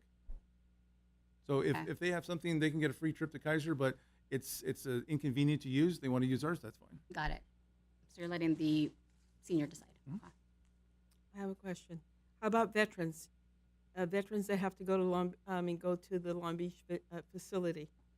Does this include the veterans Yes, all the it way does. to 7th Street and Bellflower Boulevard? Yeah, we've had that before, and we do include that. Oh, okay. Well, that's good to spread the word. Okay, thank you. Can I back up on your Yes. question? Even if the veteran's not a senior, they're eligible, or they have to be a senior? They have to be a senior or have a disability, which usually most of them have a disability because that's why they're going to the center. They have to be a senior or what? Have a disability. Oh, okay. What happens if a veteran's receiving, sorry, Peggy, are you done? No, go ahead. Say for prostate cancer, they're receiving treatment, so they have to go, like you said, 5 days a week. It's a little more longer distance than I think than the 2.5 miles. Well, if they're not a senior and they're not actually listed officially as disabled, again, a veteran certainly can call our department. Those are cases where we know that there's a need. We make allowances on this all the time. Okay, thank you, They David. they just have to let us know. Okay. I have one last follow-up, Madam Mayor. This replaces the taxi voucher program. Is that the one it's replacing? No, it doesn't replace it. It's a supplement to it. So they can, if they're happy with the taxi program, go. If you're happy with this Go Grandparents, go. Okay. Okay. Are there any more comments or? Nope. Move the item, Lemons. Second, Okay. Aguayo. Heidi, may I have roll call, please? Councilmember Delgadillo? Yes. Councilmember Lemons? Yes. Councilmember Olmos? Yes. Vice Mayor Aguayo? Yes. Mayor Quer Stallings? Yes. After the fact, Madam Mayor, when will this be effective? Well, it's effective essentially as of tomorrow. We'll have to get with them, get the contract signed, work out some details, but I am hoping no later by the end of the month. Okay, so with that, I'll throw it back to admin and say it's going to get added to our transportation page ASAP. Yes. Thank you, Peggy. May we have the report on the agreement for Measure A, Technical Assistance Program? City Yes, you may, Madam Mayor. We received a grant from the county. It can be used for professional services, which is limited to planning, design, and grant writing, that stuff. So here to fill in the blanks, once again, is our Community Services Director, Mr. Johnson. Dave? Thank you, John, Madam Mayor and council members. It's a simple, actually, item here. It's someone's offering us grant money, and I don't say no to grant money. So the County of Los Angeles, their Regional Park and Open Space District, is tasked with the grants that come out of the Measure A Park bond from, I think it was 2016. So there a variety of grants come out of that, and they obviously identified that there are cities with very high need for parks and high need for parks. So any city that was either high need or very high need received some grant money to assist. It's called the Technical Assistance Program. And what you can do with those funds is, it's a myriad of things, but what we're looking for is, there's these county grants, and we've been having a hard time identifying a city project that can benefit from those grants. So what we're looking to do is, we're going to take our $285,000 and we're going to work with a grant writer and other professional agency that is familiar with these county grants, look at the scope of possible projects that we would have in the city, and help us identify the best way to link one of our projects or more of our projects to those county grants to increase our chances, hopefully, of being successful in getting one of those county grants. So that's how we're looking to use this $285,000. We need to use it over the next 5 years. The first step to the process is to have this agreement executed by the city manager, so we can actually enter an agreement with the county for the program. It will be good for 5 years. And then if we're not able to identify and use that money within 5 years, we can ask for an extension of 5 years. But we have plenty of time to actually use this money and help us identify projects that will be successful with the various county grants that come out. Now, they can also help us with any known state or federal grants as well, but we're primarily looking at trying to tap into those county grants that are coming out through Measure A. I'd be happy to answer any questions. Okay, do my colleagues have, thank you, David. Do my colleagues have any comments or questions? No? Okay, is there a motion for this item, please? So moved. Second. Heidi, may I have roll call, please? Councilmember Delgadillo? Yes. Councilmember Lemons? Yes. Councilmember Olmos? Yes. Vice Mayor Aguayo? Yes. Mayor Quer Stallings? Yes. Okay, may we have the report on resolution number 22045, establishing a community preservation division. Mr. City Manager. Yes, Madam Mayor, this council has given staff clear policy direction to enhance and preserve the quality of life in our neighborhoods. This is definitely no small task, and it requires intense level of focus and dedication. And so far, we've done pretty well at achieving this goal. I'm in the process of making some changes to the structure of one of the departments that primarily handles community preservation. This change, I feel, would definitely put a better focus on the City Council's priorities. Along with this change would come a promotional opportunity for an employee who handles this broad-ranging task on a daily basis. This budgetary increase that I'm requesting does require City Council approval. And with that, our Public Safety Director, Ms. Maggie Matson, will tell you more about this item. Maggie? Thank you, John. Good evening, Madam Mayor and members of the City Council. The following presentation is for resolution number 22045, establishing a division of community preservation in the Public Safety Department and amending the authorized position listing for full-time employees. The City Council approves the position classification listings and salary ranges for city employees during each fiscal year budget adoption. From time to time, modifications to the structure of the organization and position classifications are needed to ensure effective business operations. Pursuant to the Paramount Municipal Code, the city manager has the authority to make personnel changes in his capacity as the city's personnel officer. However, modifications that impact the city's budget, such as compensation or authorized position listing, must be approved by the City Council. Staff is preparing to establish a new division of community preservation in the Public Safety Department and appoint a community preservation manager to oversee the division. This action will create an organizational structure that resembles the Environmental Sustainability Division in the Public Works Department. Among the city's top priorities are preventing and responding to homelessness, addressing quality of life issues, and keeping Paramount a beautiful place to live, work, and play. Each day, the city dedicates a substantial amount of time and effort to manage these high-priority initiatives to align with the city's vision, mission, and values. While most of these responsibilities already exist with the Public Safety Department, the budgetary allotments for these duties are spread out amongst various divisions and departments. Establishing a centralized division with the Public Safety Department to address these priorities will provide staff with better administrative organization, create efficiencies in delegating responsibilities in these areas, and enable the city to dedicate sufficient resources. Additionally, by centralizing all of these functions under one division shows the City Council's commitment to preserving our neighborhoods and enhancing the quality of life of our residents and businesses. Upon creating the Community Preservation Division, the position of the Community Preservation Manager will be established to oversee the division.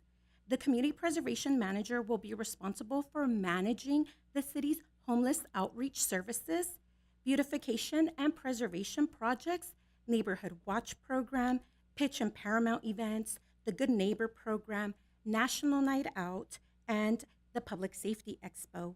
Other assignments would include administering housing services, neighborhood improvement programs, community outreach, and case management, as well as coordinating with community donors, volunteers, and networking for homeless solutions.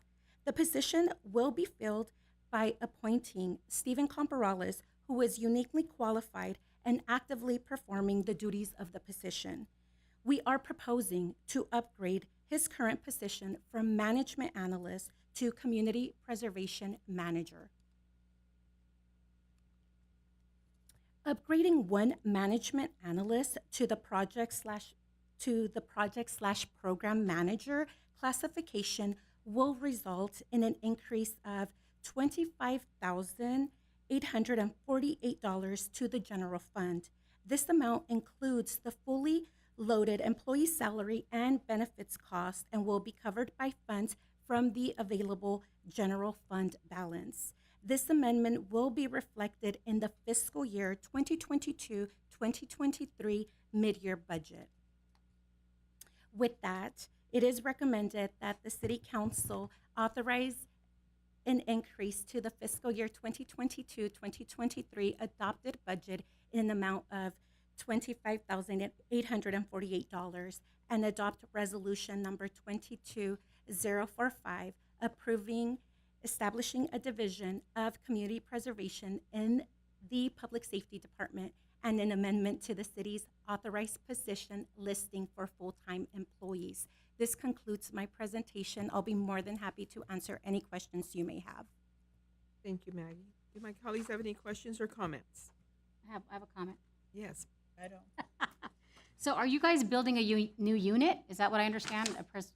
A new It's a brand new division. unit, a new That is division. correct. A new division, and the division, as you know, we currently just have an array of different programs, whether it be action, our neighborhood preservation programs, everything that we've currently been doing with our homeless outreach efforts. By creating this division, we would have the manager basically take a lead with the grants, coordinate, manage, and everything would fall under this umbrella, which is still operated under public safety. Right. So in this division, do you plan it? I mean, this is a great idea. I think it's a great idea. Do you see it growing in the future as this whole department? I mean, this may be a need. It could possibly, absolutely. If the council's priorities increase in this area, in this arena, absolutely. If that's your policy direction, we will respond to that for sure. I think it's a great idea. I'm not saying talk now, but I mean, as future, like I said, if you're building a division like this, this would be a great example for other cities. I Great love this. umbrella to start with. Okay. Anyone What do you else? think there, Ms. Levens? No, I agree. I actually talked to John about that last week, and because my question was it a department head position? Yeah. They told me I'm not talking into the mic. Department head position or a management position? And my understanding is they're going to just gather them all together right now under a management position. And what you're talking about could eventually lead to Sure. a whole department at some point Sure. in time. Yes. Yes. Be a department director. Is that in the future, maybe? Right now, I just want to talk in terms of what we have right now, but rather than create a brand new whole department, it works well under public safety because of the resources that exist with the sheriff's department, the DA, all of those entities pulling that all together. worked in there. So at this point, Madam Mayor, I don't want to pull it out of that department. I want to keep this division within there because it works extremely well right now. Yes. Okay. Thank you, sir. Okay. May I have a motion, please? So moved. Second. Roll Not a call, second. please. Heidi. Councilmember Delgadillo, Yes. Councilmember Lemons, Yes. Councilmember Olmos, Yes. Vice Mayor Aguayo, Yes. Mayor Quer Stallings. Yes. Okay. John, may we have the report on ordinance 1164, establishing electric vehicle charging station requirements, sir? Yes, Madam Mayor, this is another state mandate that the City Council will be voting on tonight. It's a requirement to adopt an ordinance that encourages the installation of electric vehicle charging stations on private property. The ordinance has several features that complies with this state law. So back up to the podium is Mr. John King, our Assistant Planning Director, who will walk you through the item. John? I'm back, and I apologize. I probably pushed the wrong button. So, Steve, this is a tribute to you, Steve, and your promotion to be. Thank you. So, yes, as John mentioned, it's we're excited to give you the electric vehicle charging station requirements and review process ordinance.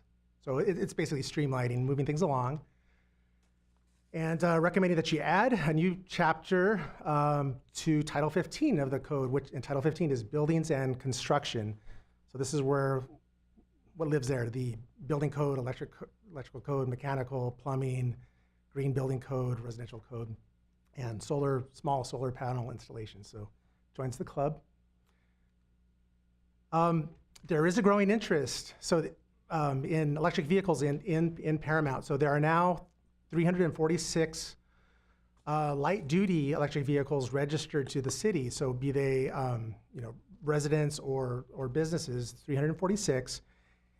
You can see from this chart below, this is supplied by the DMV. It's generally growing. It kind of went downward during the COVID times. If you look at that last column, the most recent data notes 53 registered vehicles, and that's only the first quarter. So if you just do your math, we do our math, then that gets us to 106. So it's slowly going upward. We do have to point out that this is still about 1% or a little less than 1% of total registered vehicles in the city. And that percentage is a lesser percentage of some other cities in the state. So the goal of this is to help you talk to folks why I'm sort of interested in getting an electric vehicle. What's holding you back? Well, I wish there were more charging stations. State of California, so we have the local side and then the state side. this was big news that CARB, the California Air Resources Board, approved the Advanced Clean Cars 2 rule, was it a week or two ago? And that was an implementation of the governor's executive order from 2020. And that requires 100% of light duty vehicles by 2035 to be zero emission types. You know, that also includes hydrogen or maybe some other future type that we don't know about yet, but predominantly they would be electric vehicles, plug-in or plug-in hybrid. A couple of state laws were passed, so and signed by the governor, AB 1236, and then AB 970 was a follow-up in 2021. Those require cities, all cities have to adopt an ordinance for expedited permitting process. So we're doing this evening. And it was actually in 2 tiers. If we were a larger city like Long Beach, Burbank, Glendale, Los Angeles, we should have had it implemented already. Cities of our size, this has to be done by the end of this year. So we're on track. The update, the AB 970, a lot of that had to do with timeframes, which we'll talk about in a moment. So this really is a convergence of the local need and the state requirements. So yes, the state does often just adopt things without consulting with cities, but most cities are generally in support of the aims of this. This is a map, these are, well, 2 maps of the implementation of, just to compare us with other cities, AB 1236 and AB 970. So there's green are the cities that have passed an ordinance and have met all the provisions. Yellow are cities that have adopted an ordinance but still have to put together those provisions. Main one being a checklist, and we'll get into that. The reds are like Paramount, the cities that have done neither of those 2, but we will soon be joining the green territory. Yeah, so look, actually, just briefly, you look at the map, we want to be more like, I see like Cerritos, Carson, Pico Rivera, and not like some of the other ones. So back to the local need and the city council's direction. Last year, the city council adopted the Climate Action Plan. This was a huge step in the city's history for environmental sustainability. And we are making efforts to adopt various measures. So you can see at the top, there was a measure called TR1 that was to support fuel efficient and alternative fuel vehicles. And that includes some strategies. And you can see at the bottom the entire strategy, but there's the top bullet point of that strategy is to adopt an EV charging station streamlining ordinance. So we're making good on what you directed staff to do. Kind of a lot in the ordinance, but it's really broken down into these bullet points here. I mentioned a checklist. The point of a checklist is, this is what the state was saying, you provide a brief form for an applicant to note the electrical loads in their house, the different electrical appliances, and you want to make sure that you have enough electrical capacity in your home, and you may have to upgrade your electrical panel to do so. So big credit to Building and Safety Manager Johnny Reitmer. He put together the checklist that we're just about ready to put on our website with your approval, of course, and the adoption next month. So with the checklist comes time frame. So if somebody comes in to the city, fills out the checklist, which they could do electronically, we're bound by this ordinance to move things along quickly. We can't just let it sit in a corner somewhere. If, for the most part, it would be that first category, 1 to 25 charging stations. Mostly, a lot of this has to do with residential. Someone wants to put a port inside their home garage. There's a time frame for that, so you have to kind of move things along within 5 days, or it's considered automatically approved, 5 business days. 26 or more charging stations, since there's a little more going on with those larger locations, there's more time allowed for review.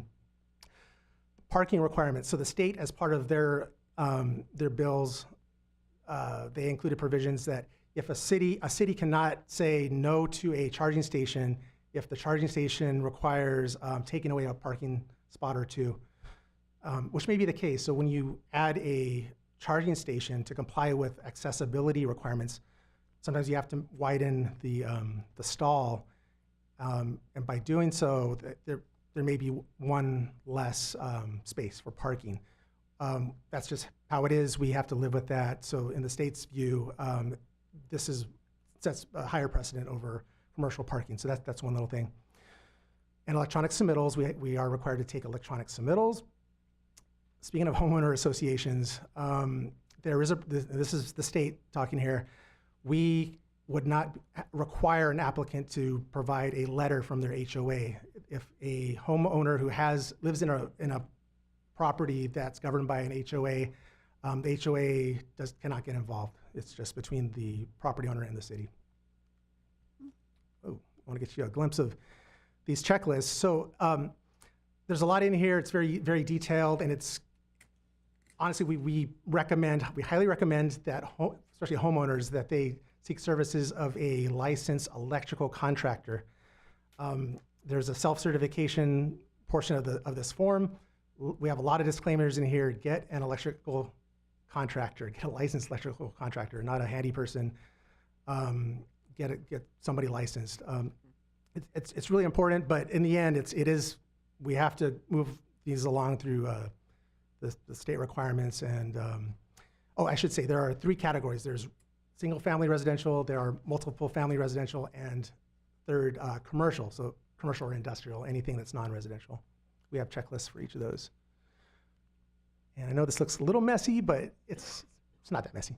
If you look at the top, here we are doing an ordinance, and the main portions to implement it is a checklist and an online application.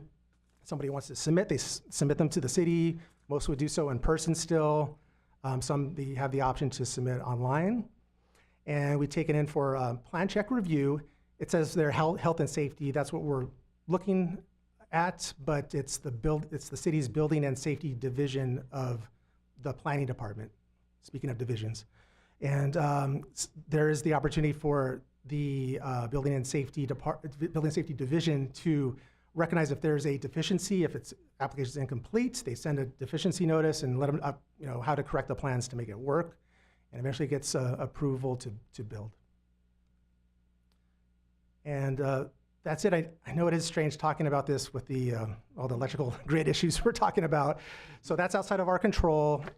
Cal ISO handles the grid, and for what they're saying, the system can handle this for the next 5 years, some say 10 years, but realistically, the grid has to be upgraded to handle all the electrical. But again, that's the state issue. So if you have any questions, I'm happy to answer them. Oh, and actually, Johnny Reitmer, Building Safety Manager, is here in the audience as well to pitch in for technical questions. Thank you. Do my colleagues have any comments or questions? Just really quickly, I'm sorry, Madam Mayor. Hey, do we have a list maybe of electricians that the residents could use? I mean, because I know sometimes we get on the phone and we call electrician and they say they can do the work, but they really can't do the work. I mean, do we provide any, some resources for them that we know that do the right job? That's a good question. Electricity. We get those questions about architects, designers. Yeah, sure. In the end, more recent, the last 10 years, we have not, out of legal advice, Sure, it just, sure. even with all the disclaimers, it puts the city in a bad position. Sure, I understand. Okay. Perfect electrical contractor, but that one time things go bad for whatever reason, Yeah, the homeowners, I see hey, that. Sadie, you told us this. Makes sense. Yeah, that's the issue. Send them to the Chamber of Commerce. Yes, I sent it to the Chamber of Commerce. I'll do that. Anyone else? I have a question, John. The new homes, like the ones by Home Depot, the ones on Indiana, their garages, do they have ports already for the electric cars? They do, and Oh, it's, good. well, a couple things. The developer was happy to install those, but also in the most recent building code or building electrical, all the codes from 2019, that's required for new construction. Oh, yeah. So that's happening for projects as they come along. Oh, that's great. Oh, that makes me happy. Oh, that's great. Okay. Our contractors are on top of it. That's great. All right. Okay. Okay. Anyone else have comments or questions? Okay. May I have a motion, please? Move it, Lemons. Second. May I have roll call, please, Heidi? Councilmember Delgadillo? Yes. Councilmember Lemons? Yes. Councilmember Olmos? Yes. Vice Mayor Aguayo? Yes. Mayor Quer Stallings? Yes. Okay, John, may we have the report on the purchase of electric vehicle charging stations, sir? Yes, Madam Mayor, very timely topic here. Our next item, we are expanding our inventory of public electric vehicle charging stations. You just heard all about electric vehicle charging stations on private property. So now we're going to public property. As you know, we currently have charging stations at 2 locations, and we want to add more. So with that, I'll turn over to Public Works Director Adriana Figueroa, who will walk you through the item. Adriana? Thank you, John. And I think John King probably did half of my presentation already. So thank you, John. In July of 2021, let me see if this works.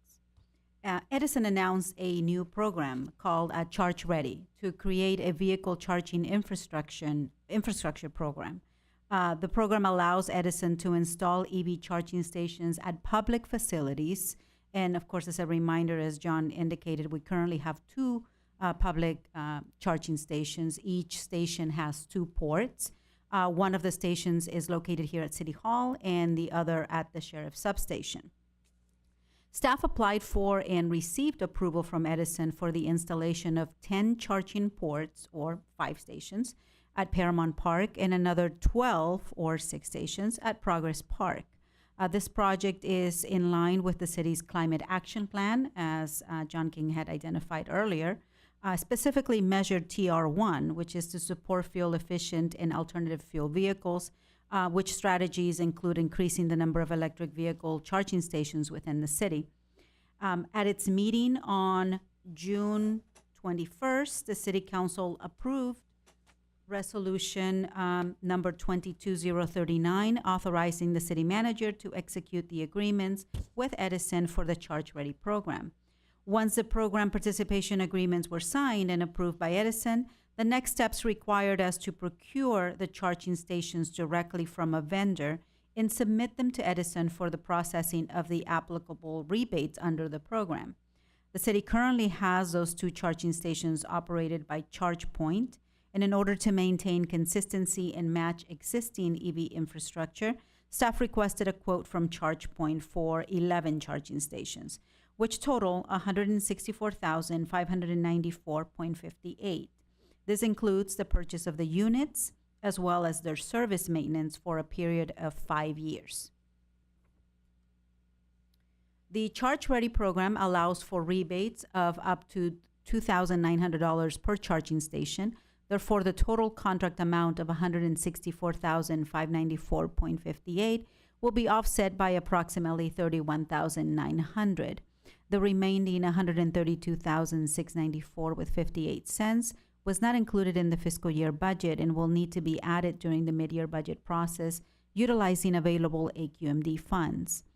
In terms of the electricity cost associated with the use of charging stations, that will be offset by users paying the appropriate per kilowatt hour rate.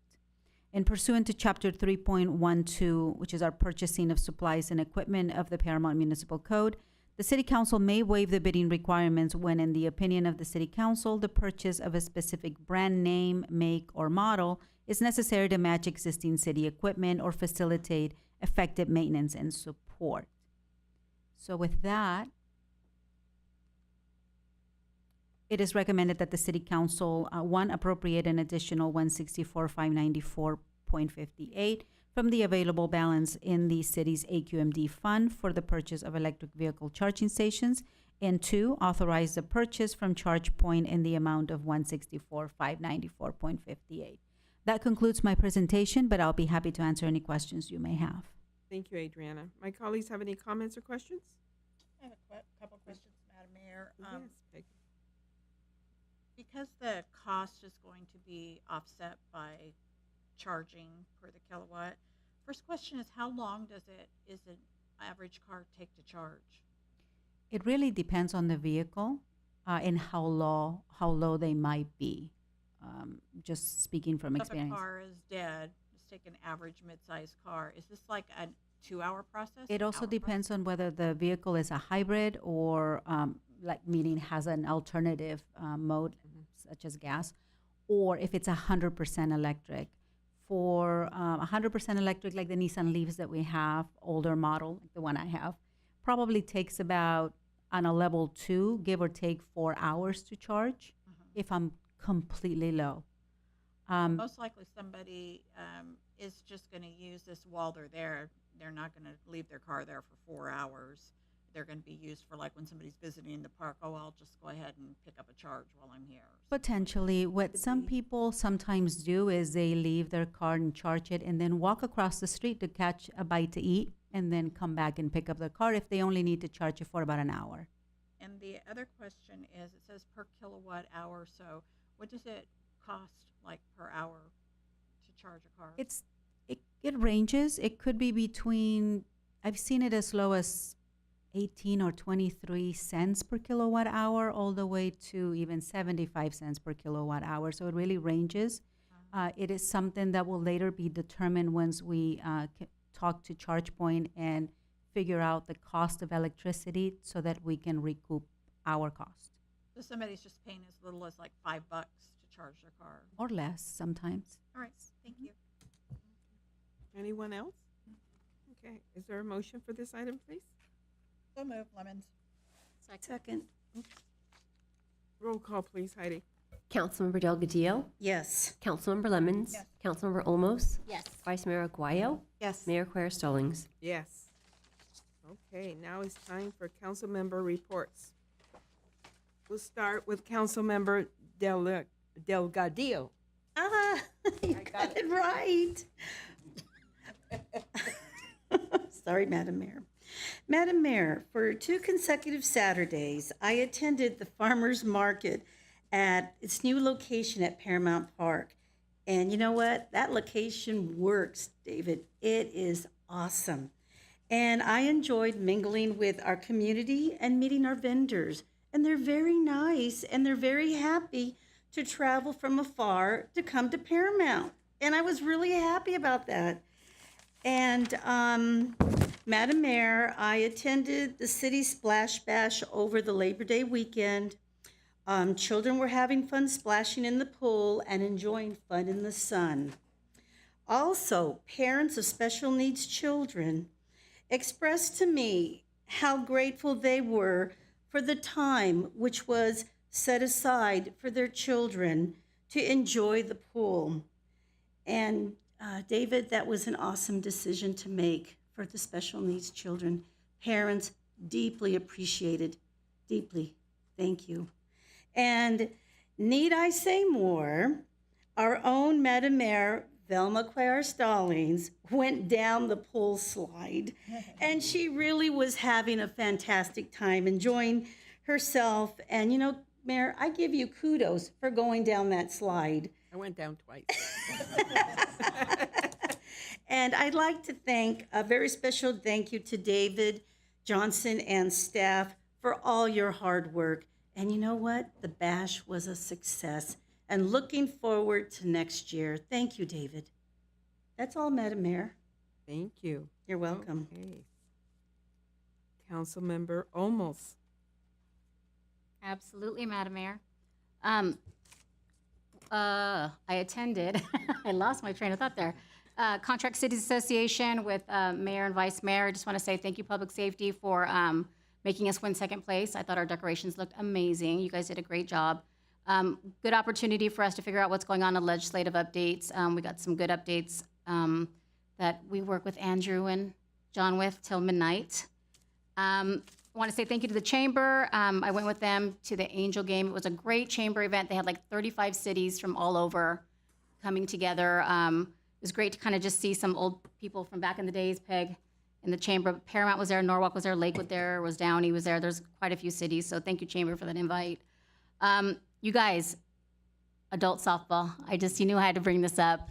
The lights look fantastic. The teams were excited. They were so competitive. My team won, to let you know.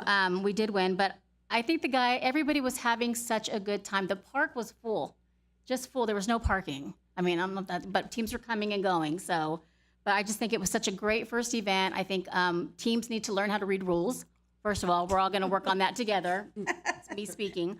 But great job, you guys. We knocked it out of the park. The question of the night was, how do I sign up? Where do I sign up? How do I sign up? So we may have to think about getting future dates. I don't know if we're going to do it again, just to give them like a heads up of save the dates for next season. Friday, I attended with the mayor and vice mayor.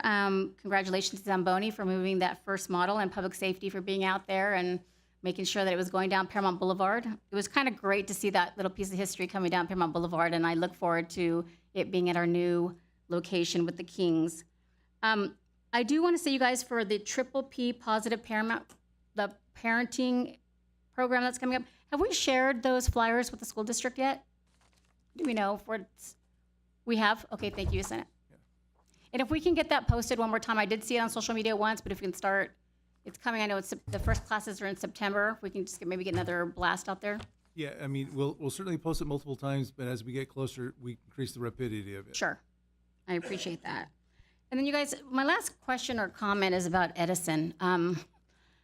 We've been in a heat wave, everybody knows that. And I don't know if there's somebody that we could talk to at Edison. I mean, these power outages or these that they're scheduling right now in the middle of the 106-degree weather, do we know, have we talked to them to say, hey, can they hold that off a little bit? Or we've had some people with no air conditioning this weekend, and they were super hot. So there was a plant outage. Yes, in your neighborhood? there was a okay. plant, and what it was though, it was only like 3 houses, and then 5 houses were good.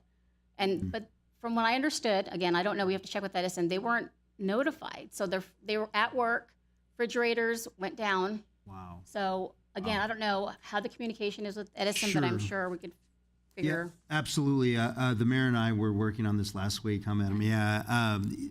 They normally send out a letter to all the affected areas, either a letter or a postcard saying when and what it's for, the time of the outage. In this case, it sounds like they didn't send that notification out.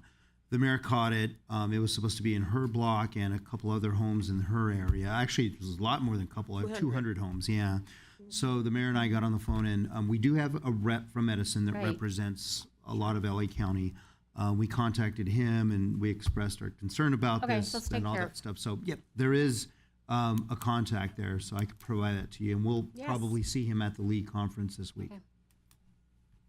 I'm done. Okay, Councilmember Peggy Lemon. I saw you looking at me.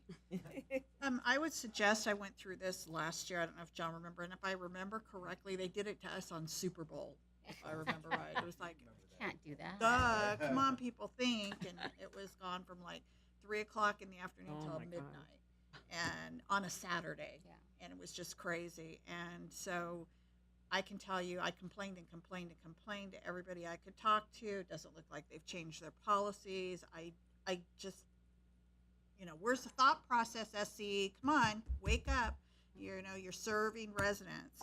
I will tell you the only thing that was helpful to me at all, because I told them the same thing. They told me, well, we mailed you a letter. We did a flyer drop off to the houses in the area. And I told them, do you know how much junk mail people get every day? And I said, I probably get, 10 letters a month from Edison for one thing or another. So you just went in that pile of to read. So they suggested I sign up for their app, and that way you get a text message. So I did that, and it is helpful because I think we pay more attention to that, at least for now. Right. So I would suggest everybody sign up for that. They'll notify you of when the outages are going to take place. But again, I throw it back to Edison. You're not doing a very good job of customer service when you don't think this through and who you're impacting.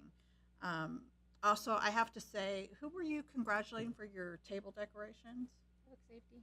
Public safety. I mean, do you know how lucky you are that Almost would congratulate you for second place instead of chastise you for not letting her come in first? I mean, woo, Maggie, you must score some big points. Second or third? It was third. Wait a minute, I just thought about it. Rosemead came in second. Let me take that back. No, I'm just kidding. She couldn't handle saying third, but that you got compliments for second blew me away. I was like, whoa, she must, Well, I be know in how a the really judging good goes. mood today. I don't have a lot to report for attendance. Sadly, I was on COVID lockdown for most everything that was happening, but I do happily report everybody's come through. Household is COVID-free for now, and nobody got super sick, thanks to everybody being vaccinated. So, thank you. You're welcome. Vice Mayor. Okay, Wild, please. I don't have too much either, except the table looked great. It really did look great.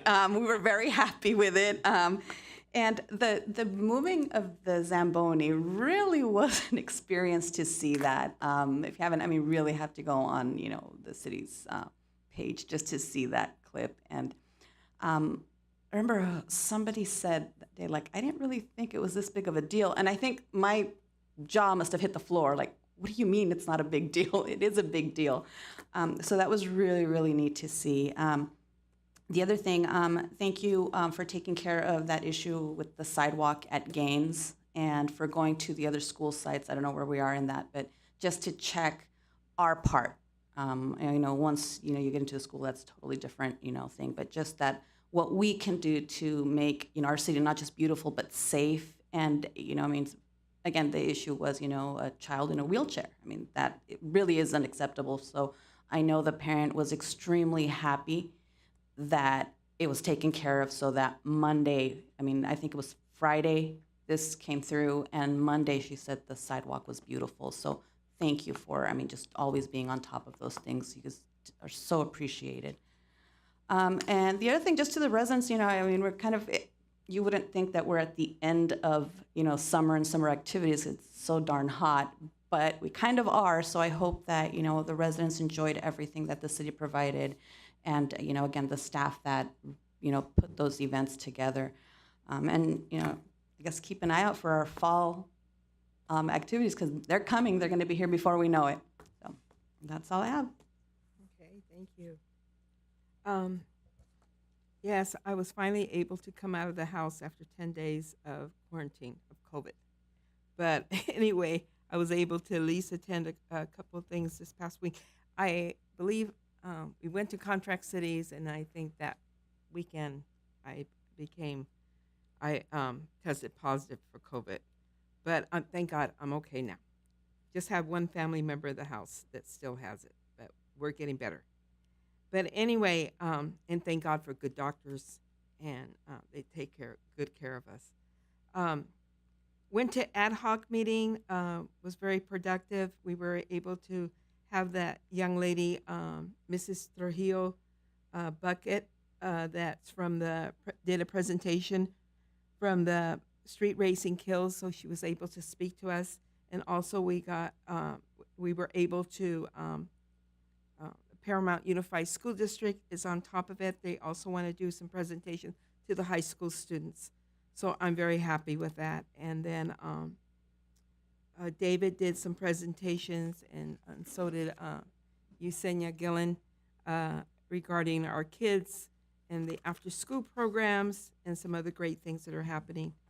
And also, I had my California Power Alliance meeting, and they told me to make sure I advertise this.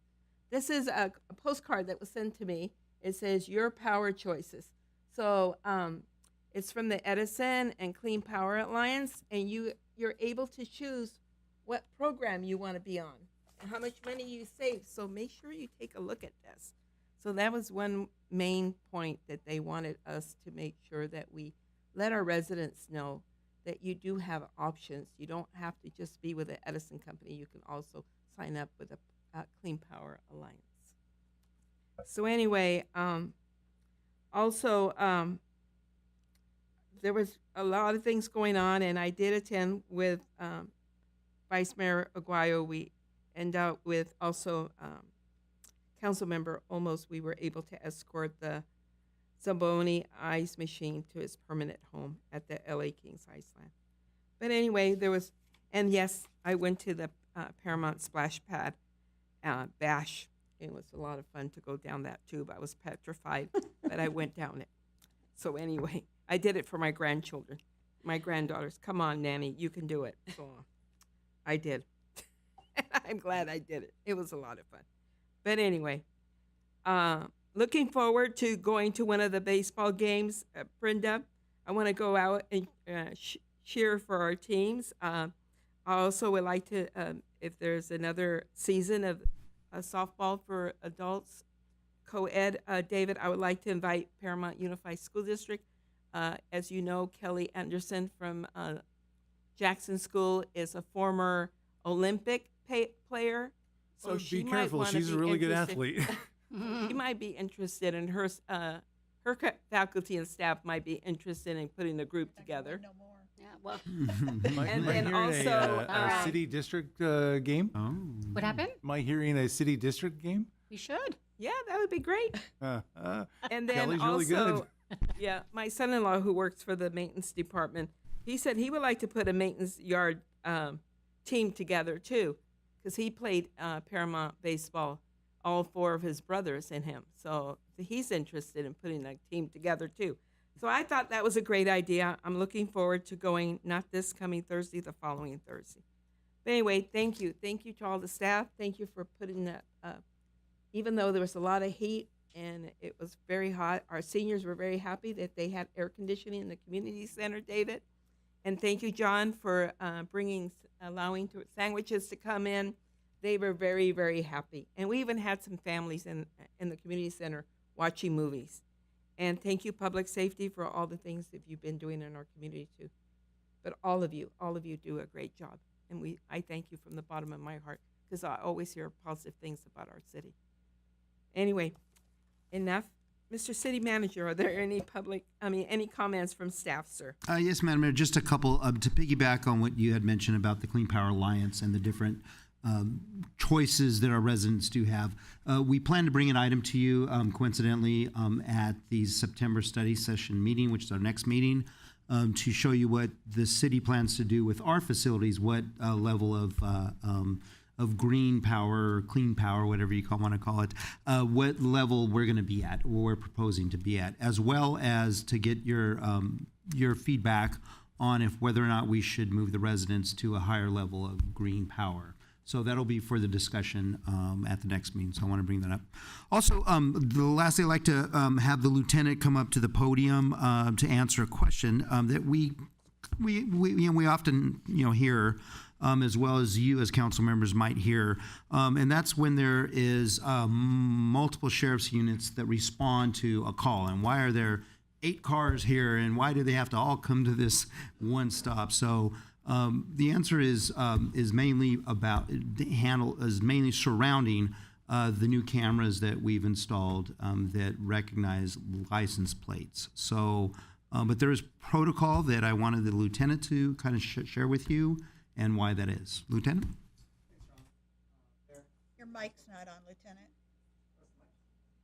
Okay, is that better? Yep. Yes. Okay, thank you. So I just wanted to explain how we do our high-risk traffic stops. That's what typically happens when we get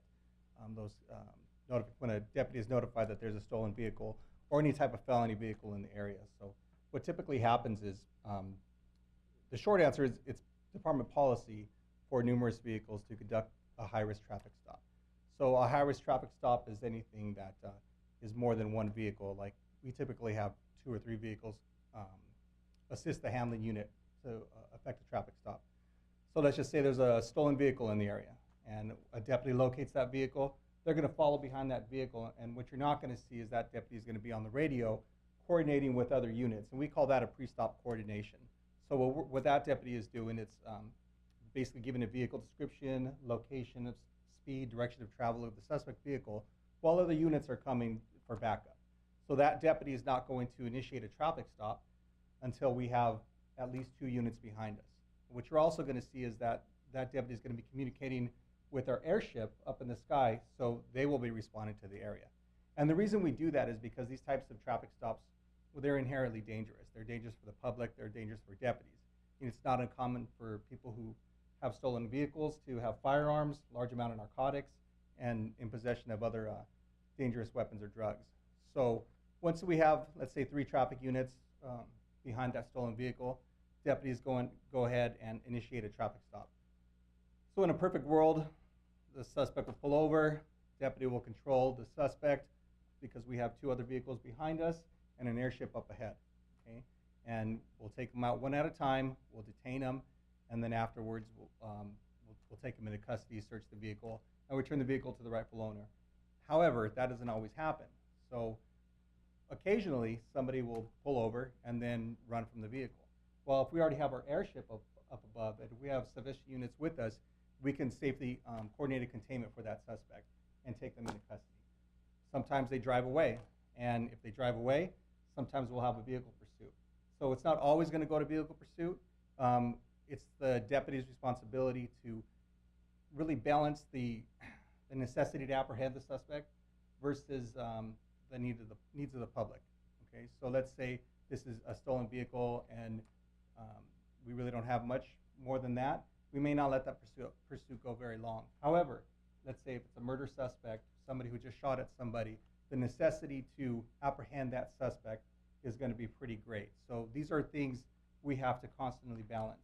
But the short answer, again, we have numerous units for traffic stops like that because it's policy, and it's policy because it helps public safety. Okay? So it's a little bit different than just deputy driving down the street, seeing a vehicle with tinted windows or other vehicle code violations. That person, yeah, one person traffic stop, that could also be dangerous too because you never know who's inside the vehicle. However, if we know it's a felony vehicle right from the beginning, we're going to take due diligence measures to make sure that we safely apprehend that suspect. Thank you, sir. Thank you. Any questions? Any questions? Thank you, Lieutenant. Okay. And that's it, Madam Mayor. Thank you. Thank you, John. This city meeting is adjourned. Our next meeting will be Tuesday, September 20th at 10 a.m. Beginning here in council chamber, followed by a tour.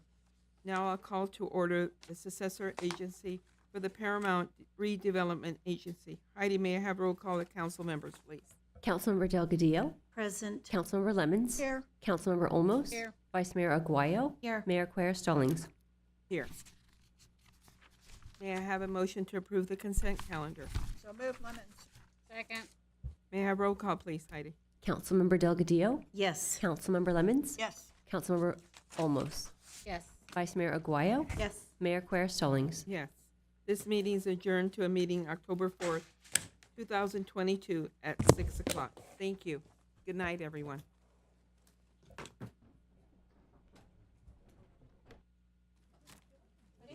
Yeah. Yes. Oh, it's on.